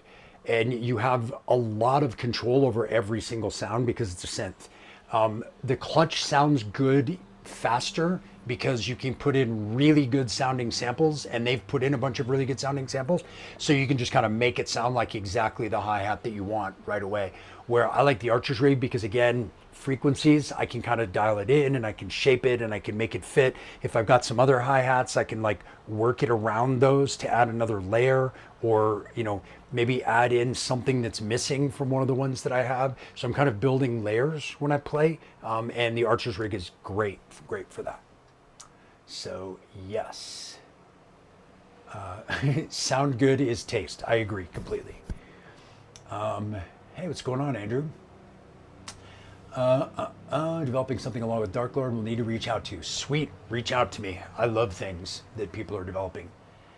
End of chain track management thing. Okay, lovely. Let's look at that.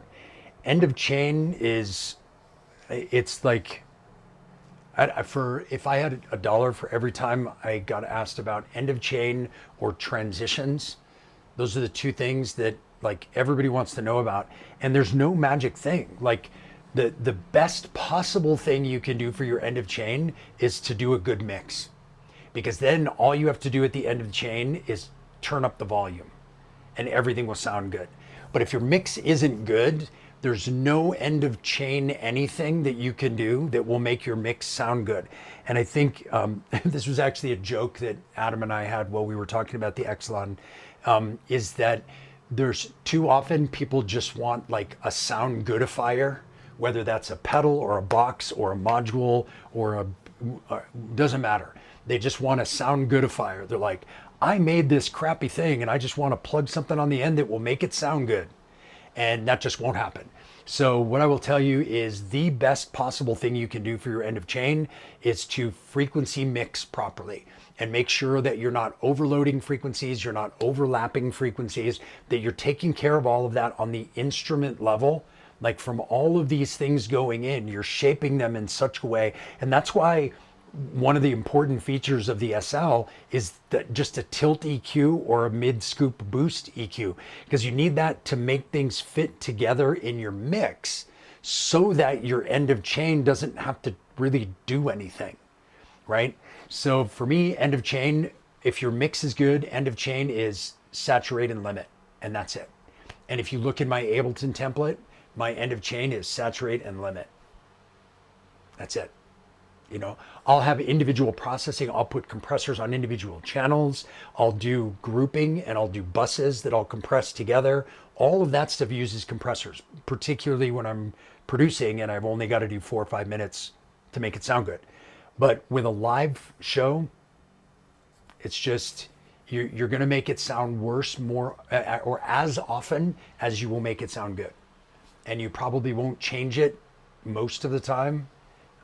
And in that case, why spend all the money on, you know, you don't want to spend $1,000 on a box for the end that's not really doing anything most of the time.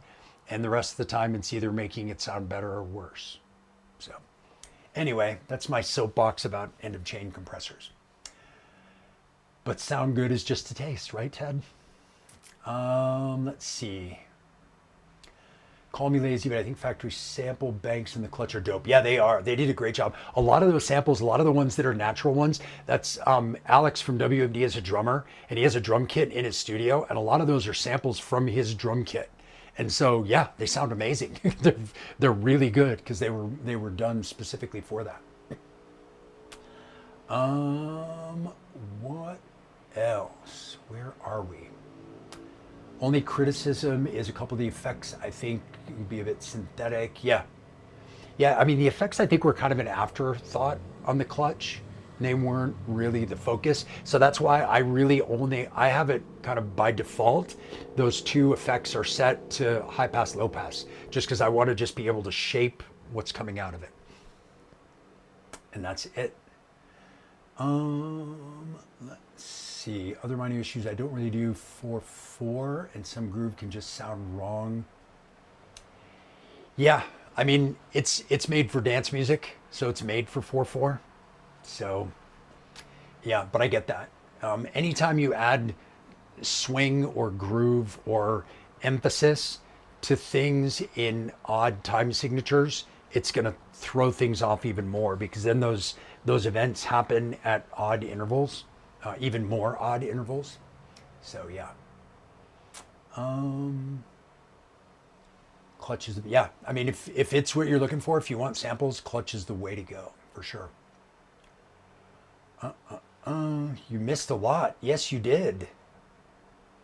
Black TR. Yes, it is awesome. It is a synth skin, as we mentioned. I'll shamelessly plug my friends over here at Synth Skins. Can't wait for the Shockmont Lancer's Lash. Yes, it sounded really good. It's yeah, it sounded really, really good. I'm excited for that as well. I don't know when release date will be. I haven't heard anything. Hey, what's going on, Mike? Use the Archer's rig with the Labyrinth. Yeah, it's a good one. Bringing the CDJ Pioneer DJ beat match methodology into the Eurorack world.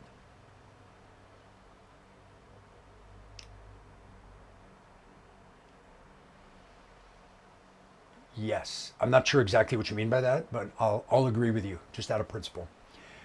Break out the Archer's rig. Yeah, I mean it's one of those things that like hi-hats for me, for the type of music that I make, are second only to kick drums in importance, right? So they're what give bounce, they're what give drive and energy. There's a lot of importance that I put on that, and a lot of that for me is really dialed in really fine ways, rather than just like slap a sample. And that's why if I want the bread and butter stuff, like the normal 909 stuff, I'll use the TR because it cuts through. I know it's going to sound amazing in whatever mix, even if it's a busy live mix. But with the Archer's rig, that's my kind of, I don't know, my controllable high end, and it allows me to really notch things in where they need to go and kind of make the sounds that I want. Let's see where we at. Talking about end of chain, I just got a Golden Master and it sounds horrible. Lots of noise floor, hiss, and I found that many people have the same issue. Too bad because it was very promising. Yes, the Golden Master and the Ghost from Endorphins are both very, very loud noise floor. Now, I used the Ghost for years in my case, still have it, and it's the noise floor didn't bother me, but that's because my music tends to be a little bit, I don't know, less pristine. You know, for me, it's more about vibe and atmosphere and frequencies. So that noise floor didn't really bother me because once you start playing, you don't really hear it. It's kind of like this hiss on my mic that you hear if I'm quiet. You hear the noise from the fan and the road, but then I bring in, you know, and now all of a sudden you don't hear it anymore. So once you're playing, yeah, it kind of goes away, but that was one thing that kept me from getting the Golden Master. But also, the only thing I really wanted the Golden Master for was to be able to mono the bass frequencies, the low end frequencies, which I can't do right now in my setup. But it's okay because most of those things are staying mono start to finish. Like I'm using the Bohm in mono, coming into a single channel that's being summed to mono, and it's not really going through any effects that would make it stereo or any of that stuff. So my low end tends to stay mono anyway, but having that on your end of chain, that bass mono, kind of like what the analog heat plus effects does, that you can set the bass to mono and then you can set the crossover frequency, which is really cool. So that way, if you accidentally got some stereo low end from like a reverb or something, it would mono those in your final output. So it keeps all of that low end very mono forward, and you don't get weird phasing things from stereo. So it would be cool, and that's why I considered a Golden Master, but I didn't get it again because of the noise floor. So let's see where we at. Yep, hi-hat second to kick only. Yeah, Golden Master is noisy. That's why I use the polydactyl as well. I mean, the polydactyl Versio really is my only end of chain module because it's saturation and limiting. Those are the two most important things that you need. And if you don't have space in your case for 10 HP and you want 6, you can use the there's a Versio that's basically one band of the polydactyl. The polydactyl's 3-band compressor limiter and then master saturator, and the Versio, not Versio, Legio, that's what it is. The Legio version of it is 1 band of compression, 1 band of EQ, or 1 band of limiting and saturation. So that one works pretty well too. I used that for a little while. Let's see. Looking forward to the new WMD. Yes. Yes, it does look like it fulfills a similar purpose, for sure. There's another one that's really good too, which is the 3 Toms Doppio. That's another good kind of like saturator limiter for end of chain, and that's only 4 HP, which is pretty cool. What are you controlling with the noise at drop? Do you use it for a drop? So right now, while I'm doing this remix, all I'm using it for is to control things in the Tonberg. So I've got my 8 channels of volume, and then I've got some stuff that I'm using up here, but very little.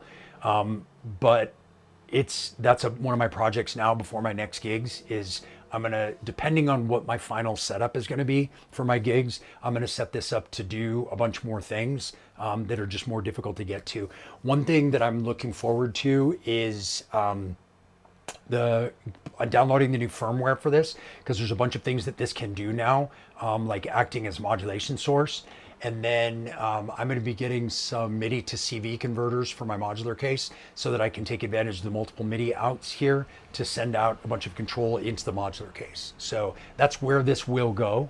But for right now, it's being used for the basic. I have a heat plus effects also. Yeah, I did too. And then when I switched to this polydactyl thing, I sold my heat plus effects. Use a distortion module, and whatever the input or output is cranked up, I get a lot of noise.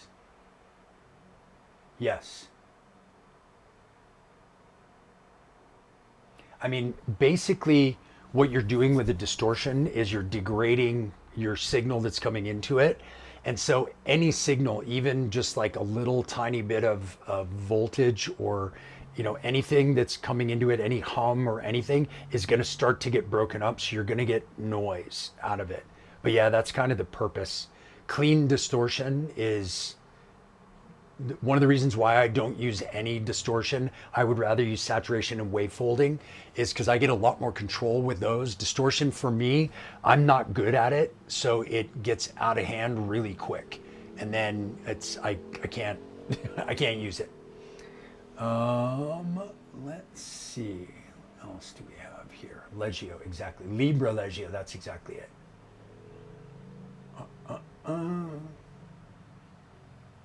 Yeah, I mean, with any of this stuff, like saturation, what you're doing is you're just trying to fill in spaces in the frequency spectrum. You're not trying to make it audible. So you're not trying to distort. You're not trying to overdrive. You're not trying to wavefold. You're not trying to add harmonics that way. You're trying to add saturated harmonics in between the spaces that are lower level than the actual peaks of the sound, because that gives you a higher perceived loudness without turning up the volume. As soon as you start to push it, it'll break up your signal and it over saturates it, and that's not what anybody wants. So yes. Do I find the Toneberg slaves okay to external MIDI? Yeah. Yeah, no problem at all. Like so I did this at the beginning, but I'll show you again because it's kind of important. So I'm going USB out. This is how my clock is going to the machines. USB out from the Oxy into the drop, and then TRS MIDI out from the drop into the Toneberg, out of the Toneberg into the Octatrack, out of the Octatrack into the TR-1000. So it's all going into the Toneberg, and then it's a daisy chain from there. So yeah, it does fine. And coming out of the Oxy via HDMI going into my case is my CV clock. So that's clocking everything in here. So that's coming from a CV clock. And then this, here, I'll turn it down so you can hear it. This, maybe I need to turn up that channel. Oh, there we go. Sorry about that. So this is MIDI clock all the way from the end of a chain that goes USB, TRS, TRS, TRS, all the way to the end of chain. And the other one is a direct CV clock. And you hear there's a little tiny bit, but I can fix that here.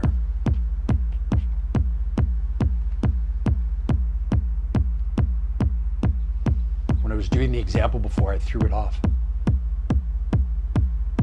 Yeah, it was 20 and I moved it to 29 for some reason. So I can keep those just fine.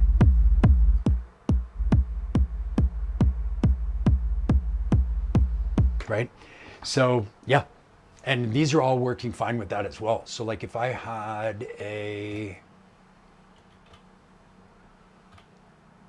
kick from here,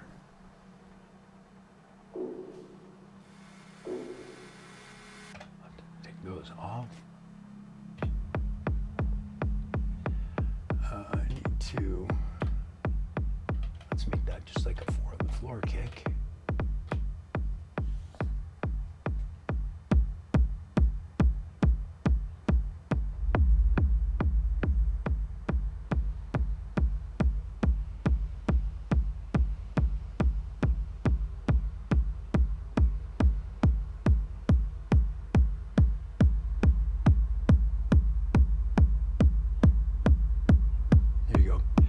So kick from the Toneberg at the beginning of the chain, CV, kick, and MIDI at the end of the chain. Yeah, so anyway, yeah, it works. I think it works fine for 4 o'clock. Yes. I tend to clock everything from the Oxy all the time. And that's another thing that I'm using the drop for. Something that I really love about the drop is that I can send clock over USB into the drop. And then I've got 4 MIDI outs and 2 CV outs from here. So I could clock my case from here if I wanted to, but I'm already doing it through the HDMI, so I don't really need to.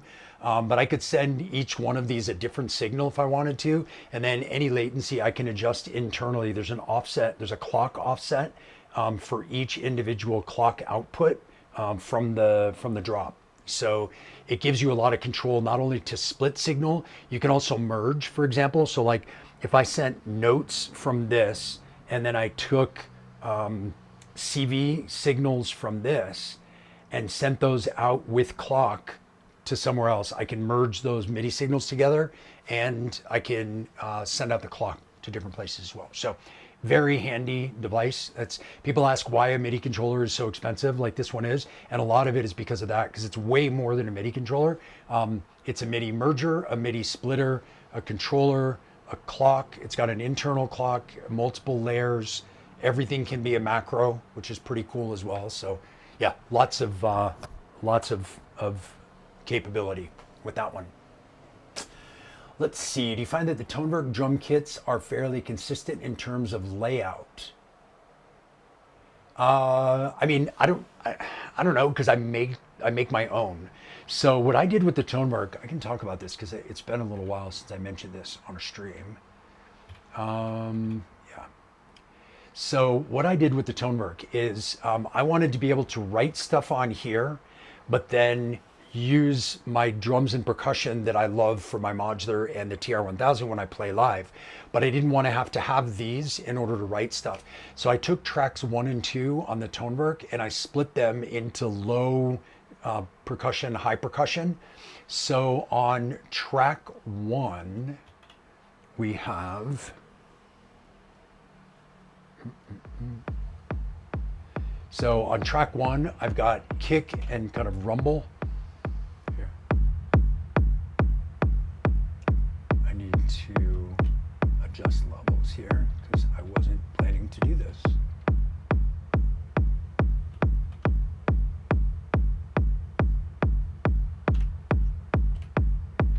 There we go.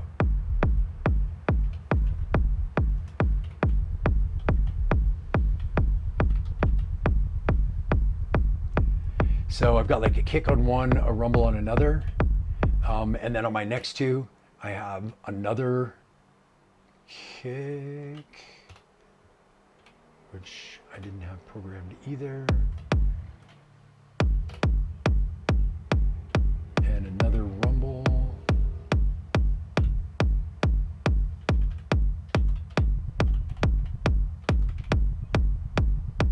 So yeah, so I basically set it up so that every pair on the low end was a kick and rumble, so I could use them for different sounds, different types. And then on track 2, I set those all up as pattern 2, track 2. I set those all up as the kind of higher percussion stuff. So so I've got like hi-hat, like open hat, closed hats. I don't know what that is. Clap.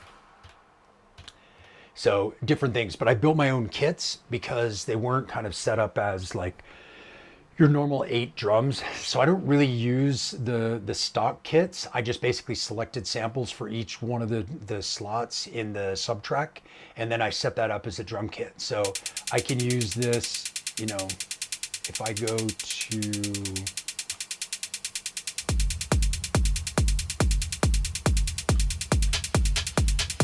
so I can use these to write, like if I wanted to write.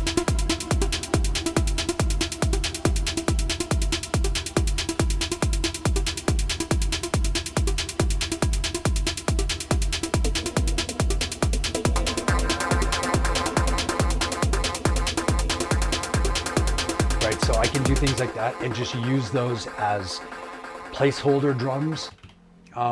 That's what I use those for. So you can use the kits, but I never have, honestly. So I would rather just take individual sounds and build out kits in that way. So yeah. But I have my own personal way. Like if I'm building out a drum kit across 8 tracks, I always do it the same. And it comes from using the Digitact. Just because with the Digitact 1 and I had 8 tracks and I always wanted to be able to find my drums when I was playing. So I would do like kick, clap or snare, percussion, closed hat, open hat, ride, tom. And that was kind of always my format. They were different kicks, different rides, different claps, whatever, but they were always in the same place. So no matter which group I'm on, I know I've always got them in the same place. If I want to go for a clap, I know where my clap is, even if I don't know exactly which clap it is, but I know where it is. So yeah. Let's see. Oh, subtracks using multi-track from Oxy. Yeah, I mean, that's one of the things, like at first the Oxy drove me crazy because it was always set up to do pitch, but it works. You just have to find the right octave. That's one thing that I found was a challenge sometimes. If you're gonna program drums on subtracks from the Oxy, for those of you who don't know, they don't each have their own track, they each have their own pitch. So it would be like from C, I think it's C2, I can't remember if it's C2 or C3 up, are the pitches of the individual drum hits, just like if they were on a piano keyboard. And so you sequence them just like once you're set up, you don't have to worry about it. But if you don't have the right root note, if you don't set the root note to the right C, they won't play correctly. And so, yeah, you have to make sure that that's set up correctly. So yeah, now I do know what you're talking about. But yes. Does the Echelon SL sounds finalized? It needs more processing for recording tracks and live, maybe a compressor. You have missed a lot of conversation today talking about compressors. So it really depends on what you mean about processing. The output quality of this is excellent, like excellent. You can compare this to any other mixer that you would use in a live situation.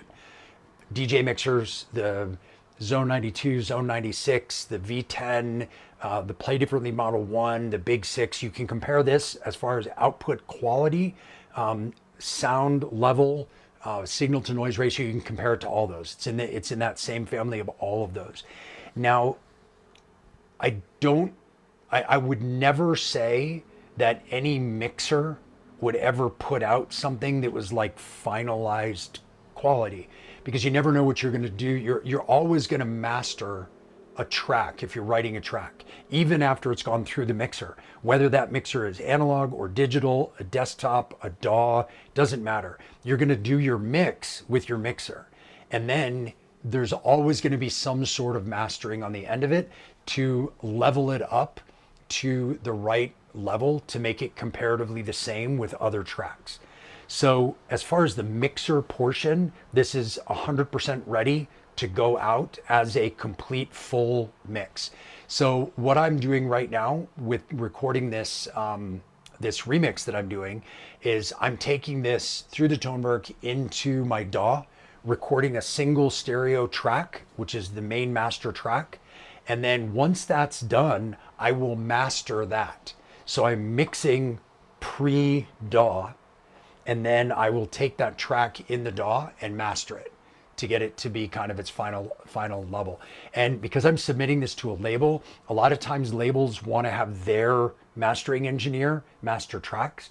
So what I'll do is I will put like a fast master on something to give them an idea of what it would sound like at, I don't know, like -7 LUFS or something, because it's techno. And then when I send it to them, I'll send them both versions. I'll send them a pre-master and a fast master. You know, the fast master sometimes is good enough that they'll just use that for the release.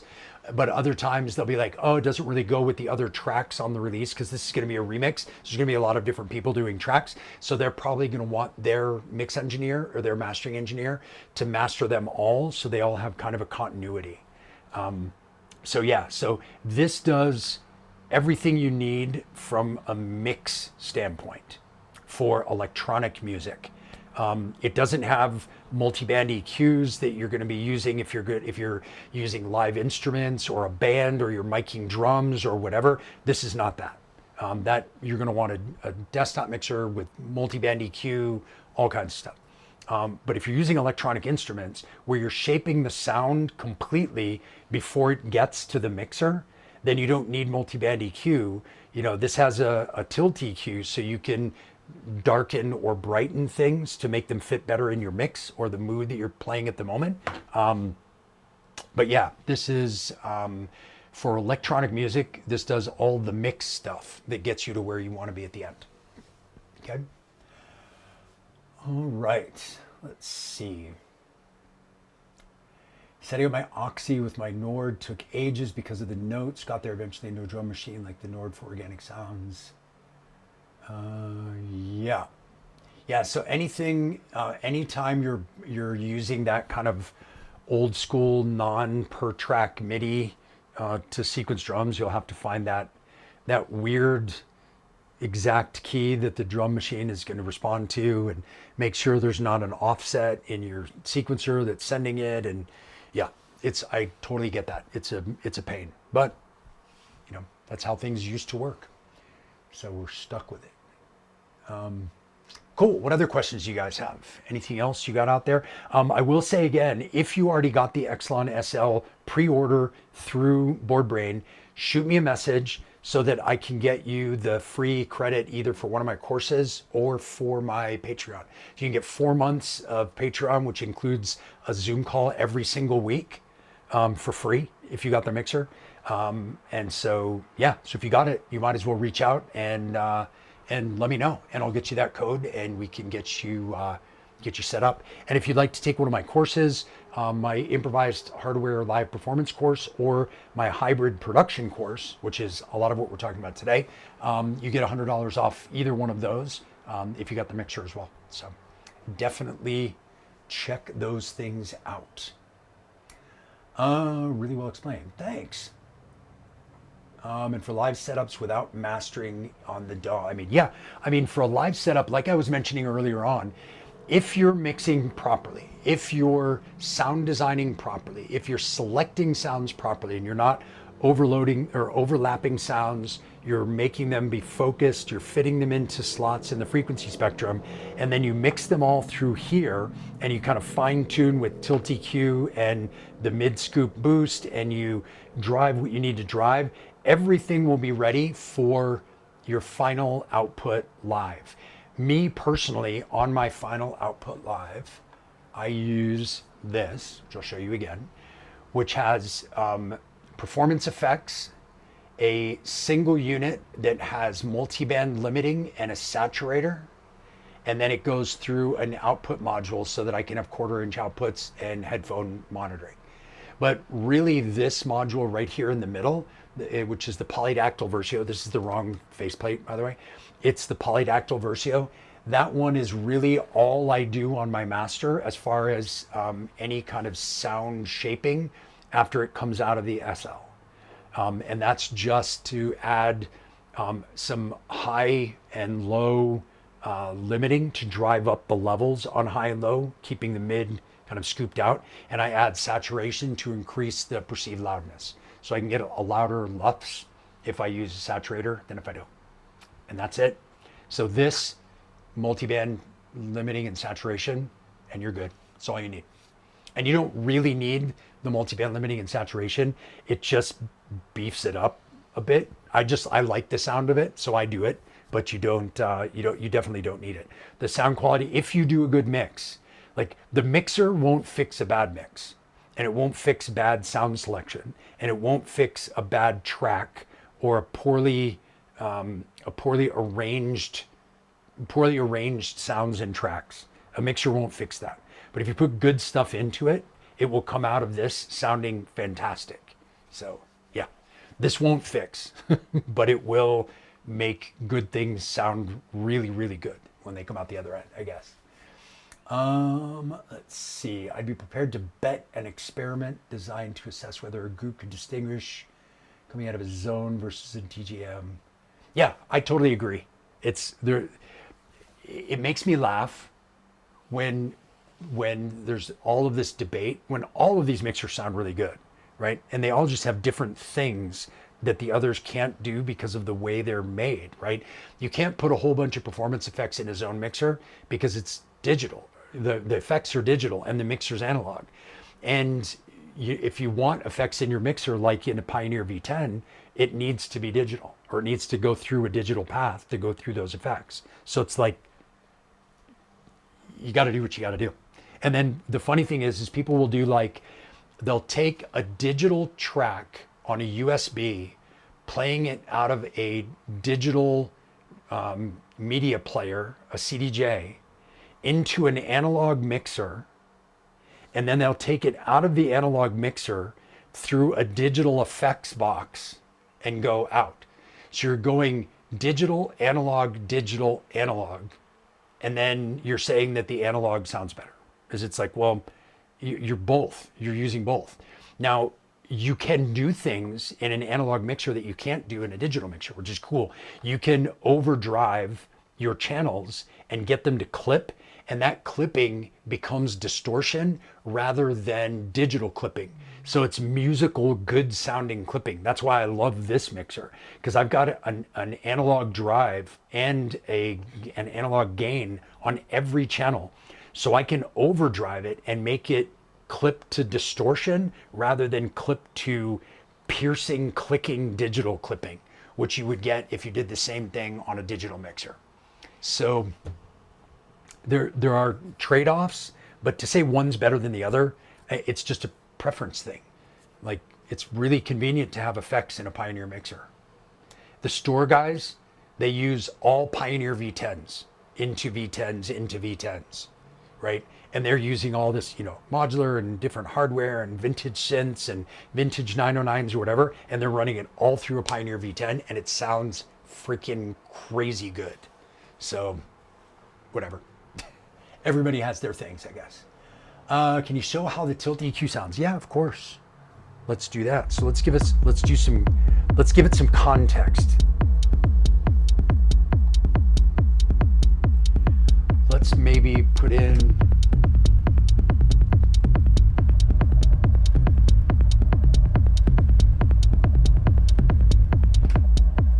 I'm going to use just this sound from the Octatrack because it's a good version. Turn it up a little bit.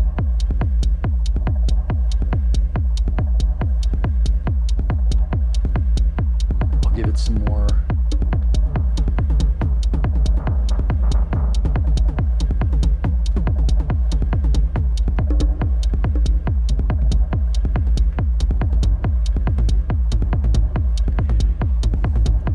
So let's say we've got that sound, and we want to make it fit a little differently into this mix. So we'll put it on the tilt side, and if we want it to be brighter, because right now we've got a lot of low end, we can tilt it up.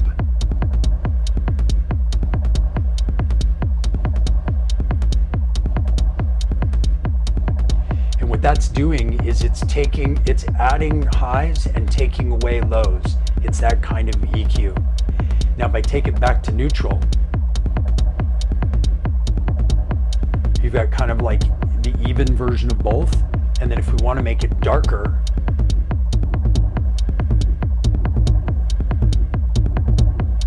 oh, I'm doing that on the TR-1000, that's crazy. Okay. I was doing that with the toms over here.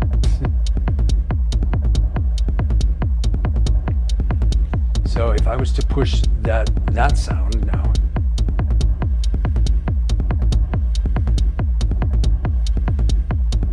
so it takes out the lows and adds highs. And then if I take the other way, and I'll take it out of context so you can hear it. So this is in the middle. So now if I tilt it up,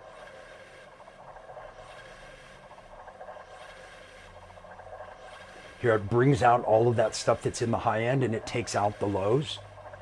And I'll go back to neutral. Now it's all back there. You're missing some of those high things, but all the low end stuff is back. And now I'll go to the other side.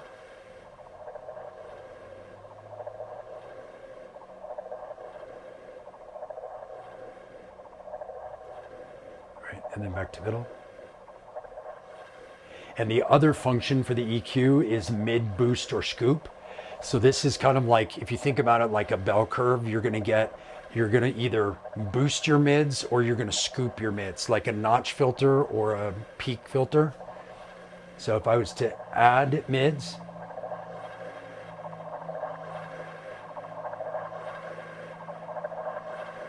back to neutral, and now if I was to scoop mids, so you still hear the highs and lows, but the mids are gone.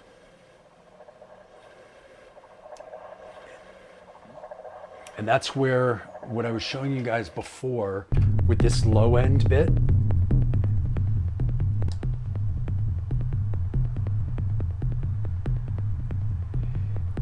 With this one, with my kind of secondary kick here. Hear how they're kind of in similar frequency ranges? So what I want to do is I want to make space for one and then take up that space. So what I'll do is I will scoop out some of my mids from the low one. So here it still has the boom in the low end and the click in the high end. And what I'm going to do here is I'm going to add mids to take up that space.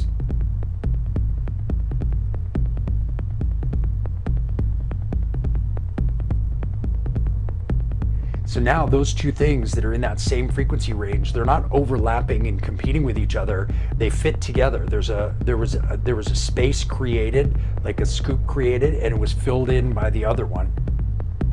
So now they kind of fit together as if they're one instrument. So they play really well together. And then they're both being sidechained. They're both receiving the sidechain. So if I turn that up on both of them now,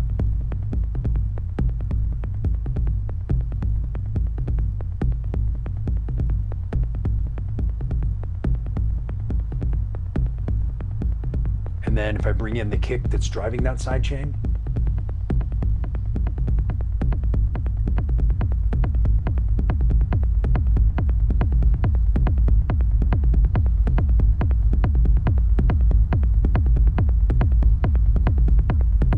so now you've got a low end that's pretty complex, right? It includes a lot of different things, but you're getting a whole bunch of things that fit together now and work together at a low end without having them be just this messy, muddy low end mix, if that makes sense. So anyway, where are we at? Oh, cool, lots more questions. Polydactyl Versio seems really nice. Yeah, it's great. It's like underrated module. Nobody talks about it. And it's like, I had the Versio and I was going to sell it. And then I was like, I'll try this thing. And I love it. It's great. Directly from modular to the Exelon without multiband EQ, mixer per sound first. Could you go directly from modular to the Exelon SL without multiband EQ, mixer per sound first? And would it need an end of chain compressor? So do you have a multiband EQ on every channel without using this mixer? Because I certainly don't. I don't have any EQs in my case at all. But I can EQ sounds through sound design. So as you just heard, I can shift frequencies, which is equalizing frequencies. In the Toneberg, you've got the ability to do that.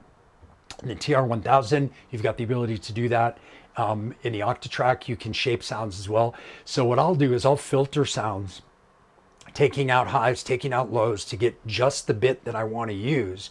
So then there's not really a need to EQ. The reason why let's use DJ mixers, because we'll take out studio mixers and we'll talk about those separately. Secondly, if you take a DJ mixer, which is kind of the performance mixers that are out there, the reason they have 3 or 4 band EQs is they're mixing from one full spectrum completed mastered track into another full spectrum completed mastered track. And the only way they have to mix those two from one into the other without making the sounds overlap and clash and overload frequencies is by taking out frequencies from one as you add in the frequencies from the other. So you take out your low end on one as you add your low end from the other. Or maybe you add your highs only as you mix across and you take out your hats on your other one. But we don't need to do that here because we're not mixing one complete track to another complete track. If I want to change from my highs from this track, my hi-hats, if I want to change from this hi-hat to this hi-hat, I don't need to EQ from one to the other. I go from this hi-hat to this hi-hat. I mix them. Right? So I have the control over every single individual instrument in my live setup. So I don't need multi-band EQ per instrument unless the sound that I'm putting in is totally a mess, right? And what I mean by a mess is it means that I didn't fix things that would need to be EQ'd at the source, at the synth, or at the sample. So if I didn't fix those things there, then maybe I would need an EQ to fix it later on. But generally, at least for me, performing, when it gets to this point, when it gets to the point where I'm performing, what I need in that moment is to fit things together, which is where the mid scoop and boost comes in, or I want to make things brighter or darker depending on the sound that I've got, right? So if I have a sound like this coming in, and I want that to fit into a mix differently, I can take this this tilt EQ and I can make it brighter, or I can make it darker to kind of fit the mood better. But if I want to actually EQ the sound or change the sound, I'm going to do that at the sound design source. So I'm going to go to track 3 and I'm going to go into these things and I'm going to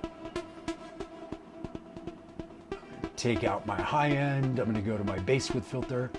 I'm going to take out my low end.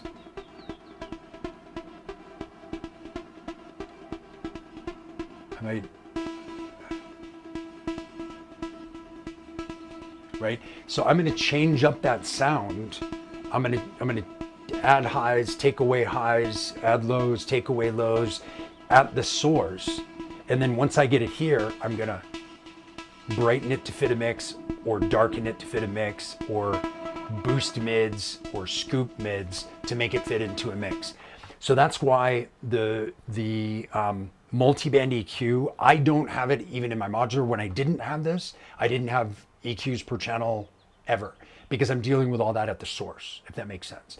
Now, if we take the other group of mixers that we were talking about, the kind of desktop, whether it's a big giant studio mixer or something like a Big 6 or a Model 24 or something like that, those ones are designed not for electronic music performances. Those are designed to be all-purpose studio mixers. So you could take one of those mixers and mic a drum kit with it. Then you're going to go in per channel and EQ those individual mic pickups to take certain frequencies in and out, so you're hearing individual drums differently, that you don't have any control over the drum other than how hard you hit it and how it's tuned, right? So you need EQ at that point to correct for things that are weird, that you don't have any control over early on.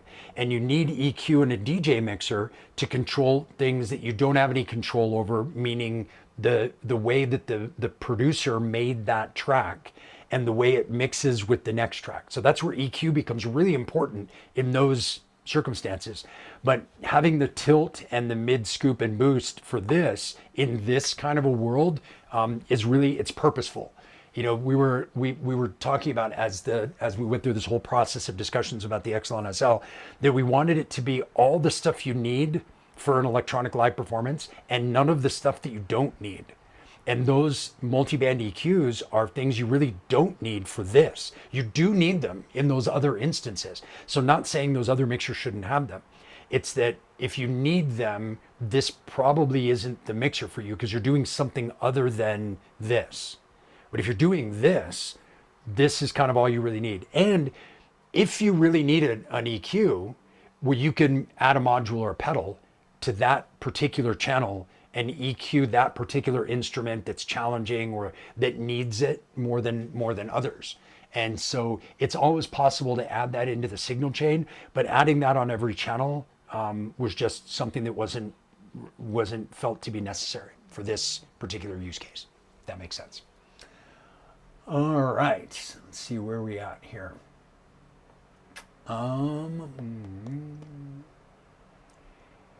Hey, what's going on? Fishing boat duties, nice. Thank you very much. Certainly hear the difference between the zone and DJM, and I prefer the former. There's something magical that happens when actual electrons are summed and shaped into a resistive analog circuit. Yeah, and that's the thing is you'll get where you will hear and I think that don't mistake what I'm saying. I'm not saying that they aren't different, meaning an analog mixer and a digital mixer. They're definitely different, but better is a preference thing. Now, depending on the music that you're playing as well and the format that you're playing from. If you're playing from a record and you're playing something that has analog instruments that were used to make the sound, so you've got a lot of interesting harmonics and things like that, and you want to really drive that music, then an analog mixer is going to be amazing because you're going to keep a lot of that character and you're going to add to it with more character coming from the analog mixer. With a digital mixer, you're going to have the ability to do things like, multi-effects and all kinds of things. And you won't be able to drive the channels as much without getting nasty clipping, as opposed to nice distorted clipping. But as far as mixing signals together and outputting a clean end result, I don't think the digital mixer messes up that sound as some people, like you hear that a lot, like, oh, it won't sound as good. And it's like, well, it's not going to make it sound worse, but the analog mixer can make things sound better, right? It can warm things up, which means it adds harmonics and it adds digital, or it adds analog distortion to things or analog drive to things. And going through those circuits is imperfect. And it's kind of like why we like analog synths a lot is because not because they do something better, but it's actually because they do something worse. They are less perfect.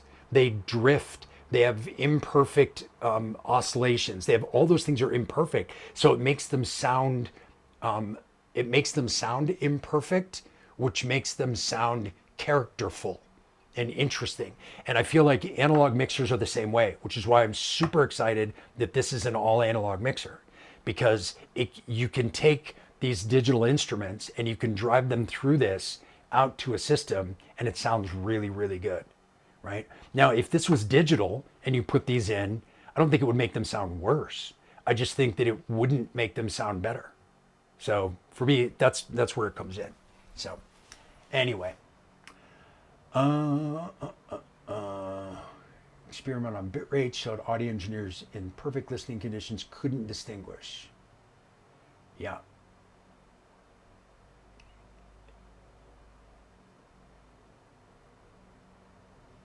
Forgive the rage bait.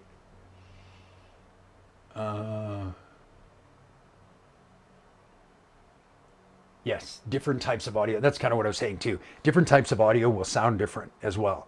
So it's just like if you put together a harmonically rich analog synth signal through a filter, particularly if it's an analog filter that has some character and harmonics in it as well, it will sound very different than if you put a pristine digital oscillator through a completely transparent digital filter, right? They will sound very, very different, right? But it doesn't necessarily mean better or worse, right? There's times when you want pristine, clear digital, and there's times when you want warm, thick, heavy analog. So, yeah. Personal preferences, for sure.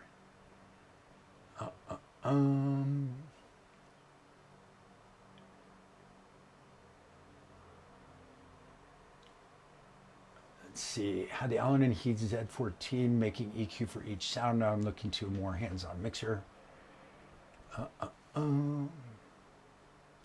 Yeah, I mean, again, like I said, this mixer isn't going to be for everybody, but it is for all of the people that the other mixers weren't for, if that makes sense.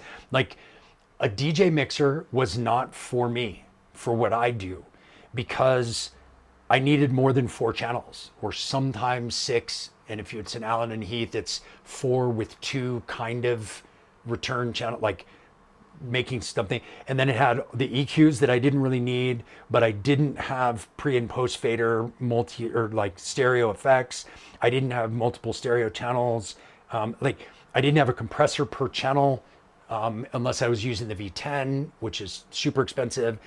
They're really super heavy to carry. Like those were not for me. And they are for some specific people. Like I mean, you could DJ with this, but it wouldn't be the most fun to DJ with this. Just like you can play live with a DJ mixer, but playing with something like this that's kind of purpose built for hardware live performance is a totally other experience. And then the same goes for, you know, a desktop mixer. So if you're using a desktop style mixer, even if it's a small one, you're going to have you're going to be limited on stereo channels. So like you may have a 10 channel mixer that's 10 mono channels, so you really only have 5 stereo channels, or you might have 2 stereo channels and, you know, 8 mono channels, and so you don't really have any flexibility that way.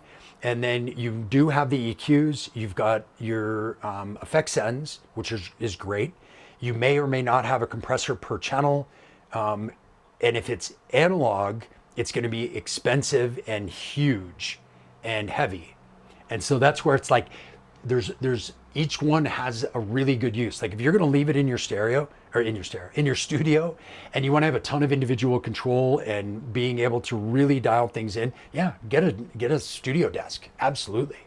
And if you want to play with just a couple of audio sources and you're going to play completed tracks, so like let's say like Dave Mack used to do kind of a live DJ thing where he had a Digitact and a Digitone on one side and a Digitact and a Digitone on the other side and a DJ mixer.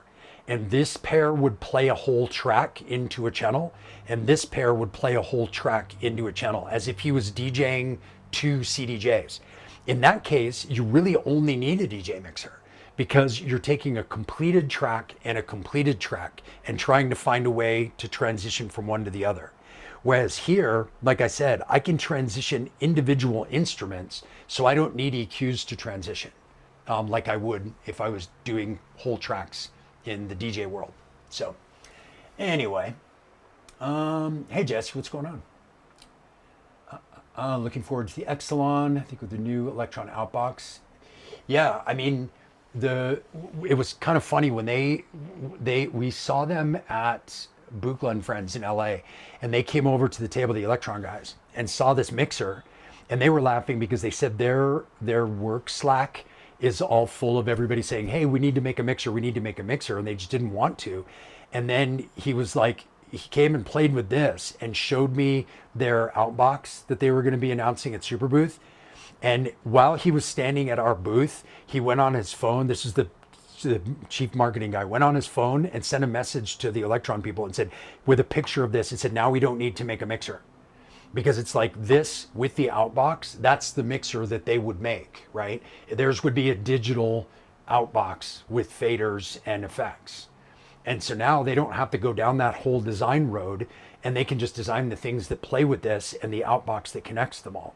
So yeah, I'm excited to get an Outbox because it'll be really nice to have something, you know, like to be able to take a Digitac, for example, and route things to buses, kind of like what you can do in the Tonberg, and then send those buses into an analog mixer and then send this back out, or send this back into the Digitone and back out. So really, really cool pairing of things, those two things together.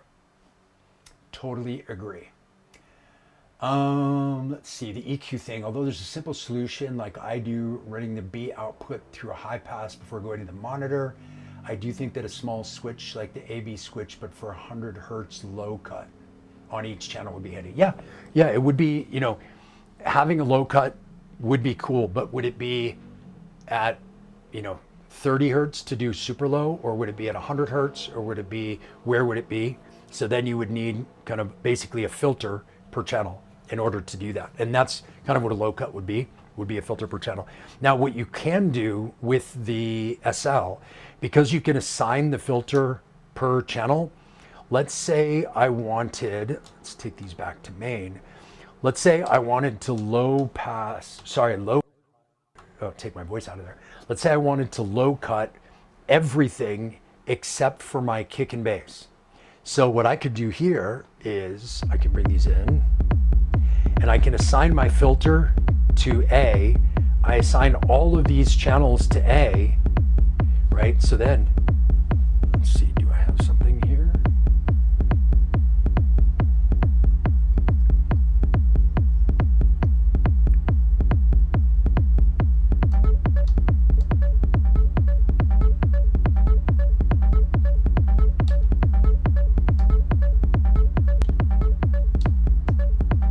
Oh, you know what? I have something coming into A. That's why it's not doing that. Let's do this all on B.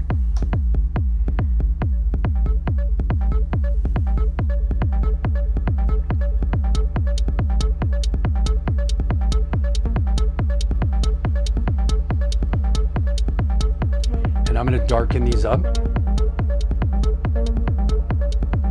So now, if I wanted to just high pass those,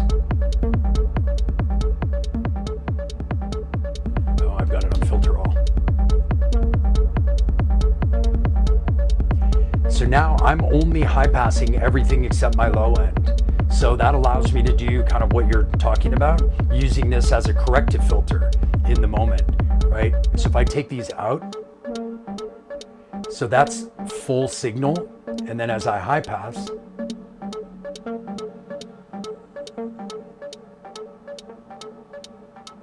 I can set that high pass wherever I want. And I can set resonance with it or none. So if I take the resonance off, you know, and if I wanted to also add in this secondary kick, so that's no filtering. And that's just a little, but it's not affecting my kick. So being able to assign individual channels to the filter allows you to do exactly that thing. And what's cool too is that having this, right, having this do exactly that doesn't take away your ability to use this as a performance filter. You just have to be quick. If you switch this to filter all, you can filter everything including my voice, and then back down and take it down to where you want that low, the low cut to be, and then switch back. And it lets the rest of anything that's not assigned, it lets it through. And then anything that is assigned, which is everything else, it takes it out of there. So there is a way to do exactly what you're talking about, and you can do it by channel, and you can change it per song, per track during a performance as well. So anyway, where are we at? Shock mount low cut is really good. Yes, agreed.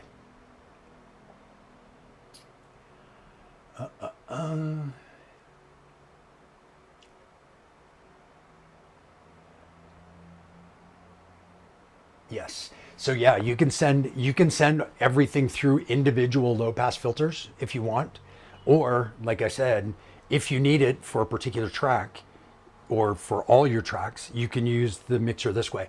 And again, this goes back to something we were talking about way at the beginning of this, that when this was being designed, the idea was to give everybody a ton of options of flexibility of ways to use it, rather than just being like, okay, here's your few channels and you can only mix them together this certain way, and you can either high pass or low pass, and you have one effects end, and you have to decide if it's pre or post, and you can't change it. Like, there's all these things, and with this it was like, nope, we want it to be able to be flexible so that you can use it one way and I can use it another way and somebody else can use it another way. And so Yeah. So again, the same thing goes for the sidechain. So I talk about this with the sidechain a lot. So if you want, so if we were to turn the sidechain receive up on everything, and then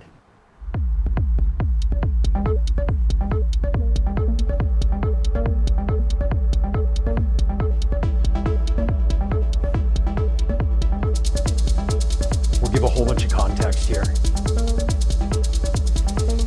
So if we have our sidechain turned up on everything and we want to do like pumping, right? And you want to get that dramatic effect, you can send your sidechain to everything, adjust your threshold and your depth and what frequency, probably your transient if you want to pump. And then you've got this amount knob so you can turn it up. And you can pump it all the way. Take it off my voice. You can pump it all the way to the point where it goes to 100% cut, right? Or anywhere in between, or down to nothing, right? So that's one use of the sidechain. Another use of the sidechain is, let's say you take off the receive of all these other channels and you just put it on your low end, or let's do, I'm just going to add in that low end from, take all these off, sorry, too many effects. So that's my kick with this low end sample. And let's say I just want to do the normal duck the bass out of the way of the kick thing. I can put this here, I can make this frequency come down lower, so it's taking the low end rather than the transient, those parts that will overlap. And then I can bring this up.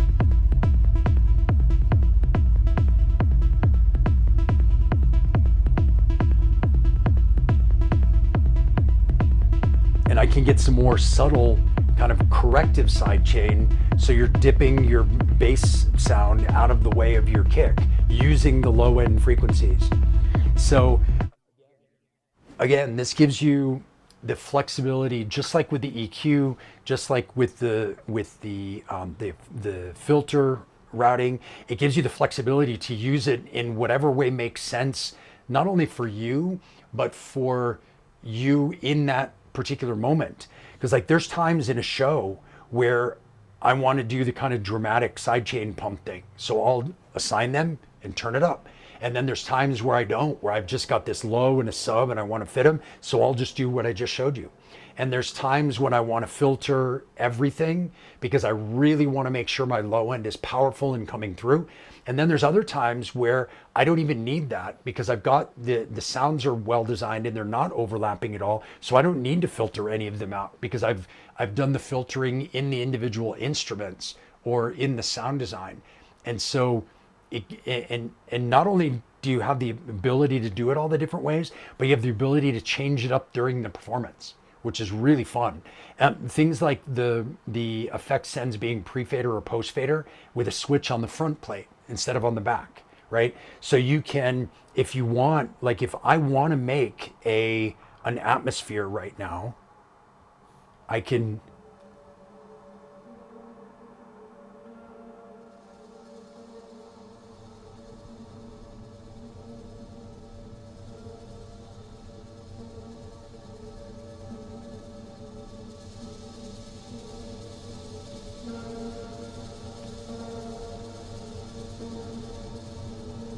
right?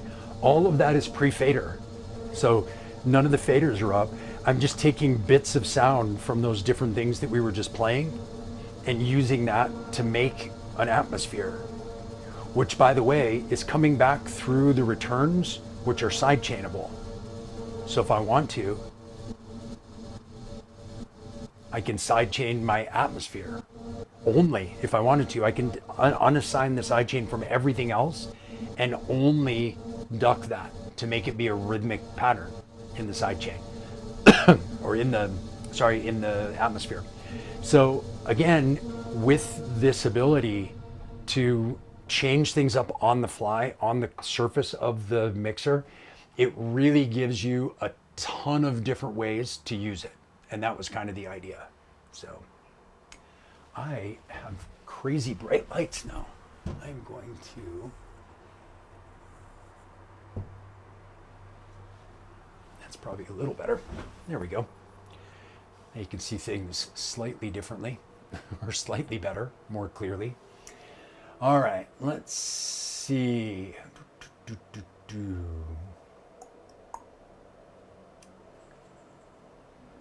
Clear to see y'all put a ton of deliberate thought into this mixture, and it feels like he executed. Yeah, I mean, that, I have to say, that was one of my favorite things about, working with these guys on, playing my small role in this, was that it was so nice to work with a gear company that was hyper focused not only on what they could do and like on the business side of it and all that. They were really focused on who was going to use it and how they were going to use it.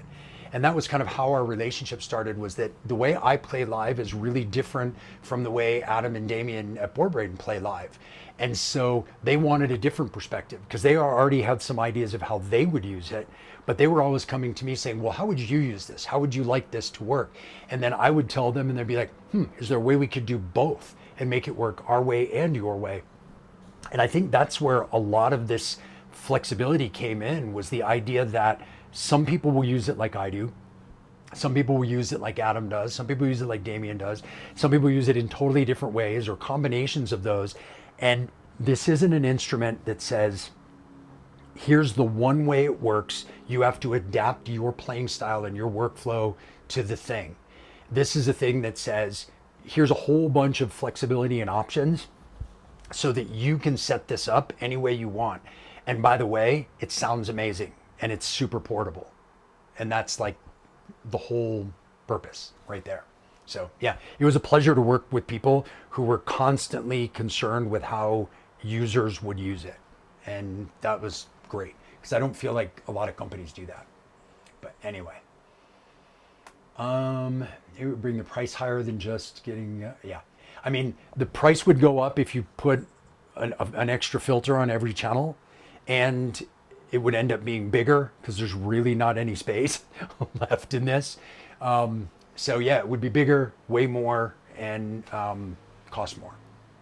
So anyway, what I really love is a future version with more channels, like 12 channels, full extension, the Exelon plus 2 XP3s. Yeah, I mean, that's another thing too that has not only been talked about, but that was, when I came in on this, they were going back and forth, like, do we do this version? Do we do a bigger version? Do we do whatever? And it's like the discussion turned around, let's make the thing that most people want as their core device. And then someday down the road, if this does really well and you want to do like a bigger version with all the bells and whistles and, and digital converters and have different outputs and more EQs and a crossfader and effects built in, and like you can do all those things. Like there's a list of 100 features that didn't make it into this mixer. So if you wanted to build another one, there's no shortage of ideas for what would go into a bigger version. But kind of my thing all since the very beginning was, well, the very first conversation I ever had with Adam was at KnobCon a few years ago. And I was playing around. I really loved the Exelon mixer that they were showing, the Eurorack version. And he was like, he asked me, he's like, what do you think is missing? Like, what do you think people need to make? And I said, then somebody needs to make a standalone, portable performance mixer for electronic musicians that's designed for what we do, but that's portable. And he kind of smiled and he goes, well, that's funny because I've been designing one, so we should talk. And that was how our conversation started, is he already had this in the works and wanted some other perspective. And the whole idea that came from the idea that there's nothing out there that's a performance mixer for this group of people that's portable. And if you go from 8 to 12, you're going to be this big. And then if you go multi-band EQ and you add a crossfader and you add converters and you add this, you're going to be this big, which is the size of a Pioneer V10. And that's not portable, right? And so you lose kind of the original mission of the design of this once you start going that way. It's a totally different device. This is the performance device, and that is something else. That's not that. That's more of a studio device. So, if that makes sense. That's my personal feeling on that. Let's see what else. How amazing and inviting this mixer looks. Yeah, it's really funny. That was one of the comments that I kept hearing and I found myself saying when we were at these shows showing this, was that this is a really sexy device. Like it looks really nice and it invites you to play it. And I can tell you, for those of you who are getting it, one thing that you'll notice right away, and if you have an Exelon Eurorack, you've already experienced this to a certain extent, but when you get this, one thing that you'll notice, something that Adam does such a good job with, is he makes these things feel so good when you're playing them. Like the spacing of the knobs and the size and, you know, where they're placed makes sense. And like the color differences for the effects and, you know, the way the switches work, like it really feels good to play. And I can tell you, having played a bunch of shows with this now, in the moment, in a dark room, when you're not looking at it and you're just grabbing for things, everything's exactly where you want it. And it's not like there's some mixers out there that try to overload things and use little tiny knobs, and then you're trying to fidget between things. And you know, like what was the Teenage Engineering little mixer? Super capable, amazing, powerful mixer, totally functionless because you couldn't get your fingers in there, right? Well, this is super inviting to play. Not only does it look cool, but it feels good, right? Being able to come in and like use multiple faders at the same time, right? And the resistance on the knobs and things like that, like it just feels good to play. So kudos to Adam and his design abilities. Where are we at here?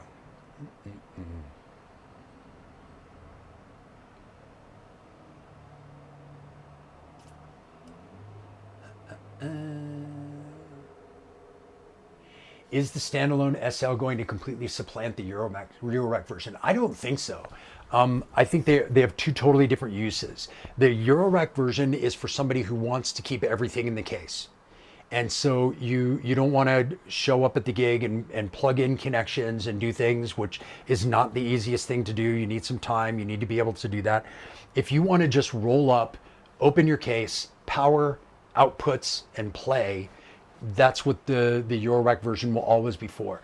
And the other thing too is that the Eurorack version already has an ecosystem of kind of peripheral modules. So to be able to add on like the I/O and then the optics and then, you know, an EQ or two and all these different things, it's already got all those things for the modular person. So a lot of modular people won't want this because they like the convenience of everything in one box. And I totally get that. I totally get that. Who this is gonna really be for is the person who wants to use a bit of modular and some hardware boxes, or just hardware boxes. And so it really is for different people. Now, what I look forward to, which is what I'm doing right now, is using the Exelon Eurorack version as a sub-mixer coming into this and kind of chaining them together, having them be, you know, adding all those extra channels that you were talking about. This case that I have with this mixer gives me, what do I have in there? 9? Yeah. So this gives me 17 stereo channels with these two mixers like this, just having a Eurorack case and this. And so I could use my full modular plus a box or two that have multiple outputs and have more than enough mixing capabilities. So, yeah. And by chaining them together, you also can chain together some of the functionality. So like if you were to bring in as the main, like your main out from the Eurorack mixer into a channel of this instead of into the inputs, like what I did, then you also have things like sidechain, right? So if you were using a separate drum machine and you had a bunch of Eurorack modules and you wanted to be able to sidechain them, you could do that by running it through a submixer, the Exelon, into the SL. So again, flexibility. Like I keep going back to the same thing, but having options and flexibility is what this was all about. 100%. So, where are we at? Awesome stuff. Yeah, Lorenzo and I, we did a one-on-one, and he had a bunch of questions about his case. And I was like, well, it sounds like what you need is this. And then he ended up going down the board brain route because it was really a whole bunch of stuff.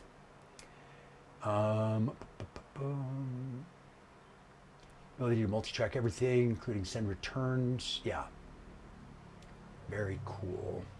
Got yours pre-ordered. Sweet. If you've got yours pre-ordered and it was through BoardBrain, send me a message and I'll get you $100 credit towards one of my courses or 4 months free of my Patreon. It would be amazing. Got it in your DJ rig. Yeah, totally agree with that. Thanks. Last minute change to the case before purchasing. Yeah, it was last minute. He was like on his way. He had to call Schneider's Lod and be like, hey, I need to get this instead of this, instead of this. But yeah. Hey from Melbourne, Australia on a cold Sunday morning. Hey from Mexico on a warm Sunday afternoon. The Eurorack, or Saturday afternoon, sorry. The Eurorack version is also super nice for the CV modulation set. Yeah, that was the other thing too. There was a lot of discussion about whether or not this should have any kind of CV control.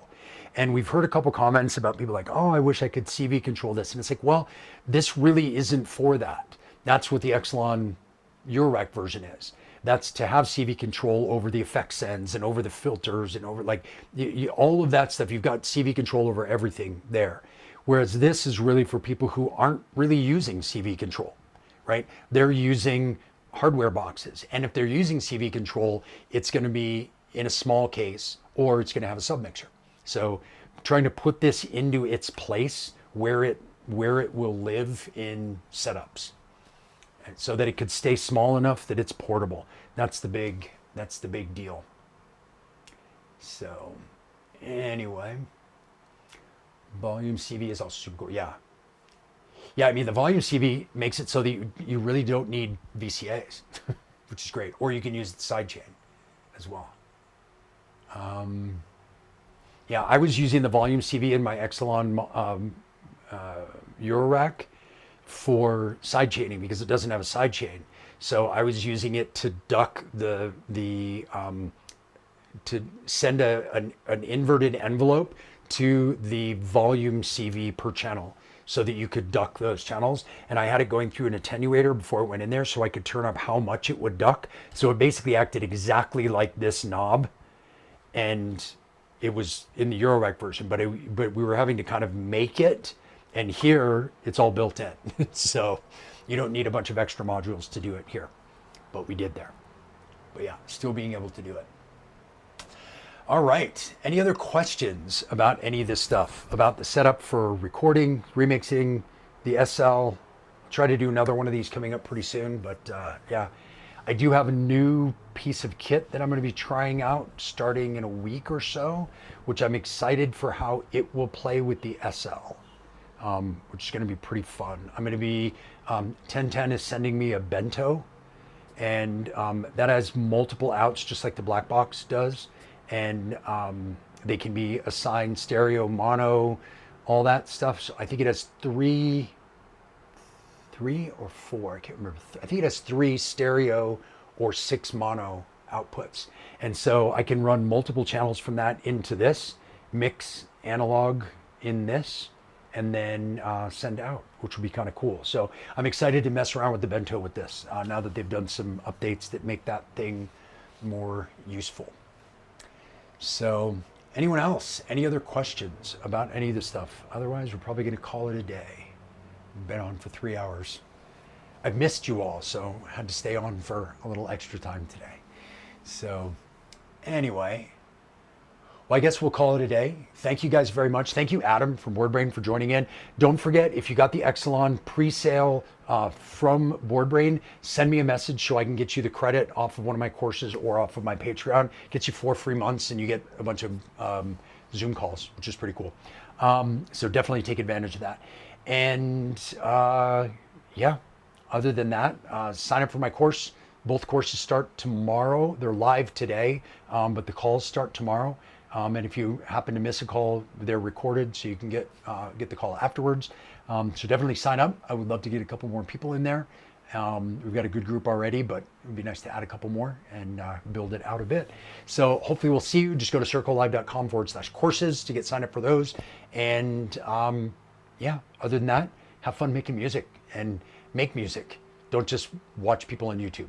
Make music. Get out there and actually, people say touch grass. For me, it's like touch gear. Like get out there and do things with the gear. Don't just watch it online. One of my favorite expressions is, you'll never get a six-pack from reading a book about doing sit-ups.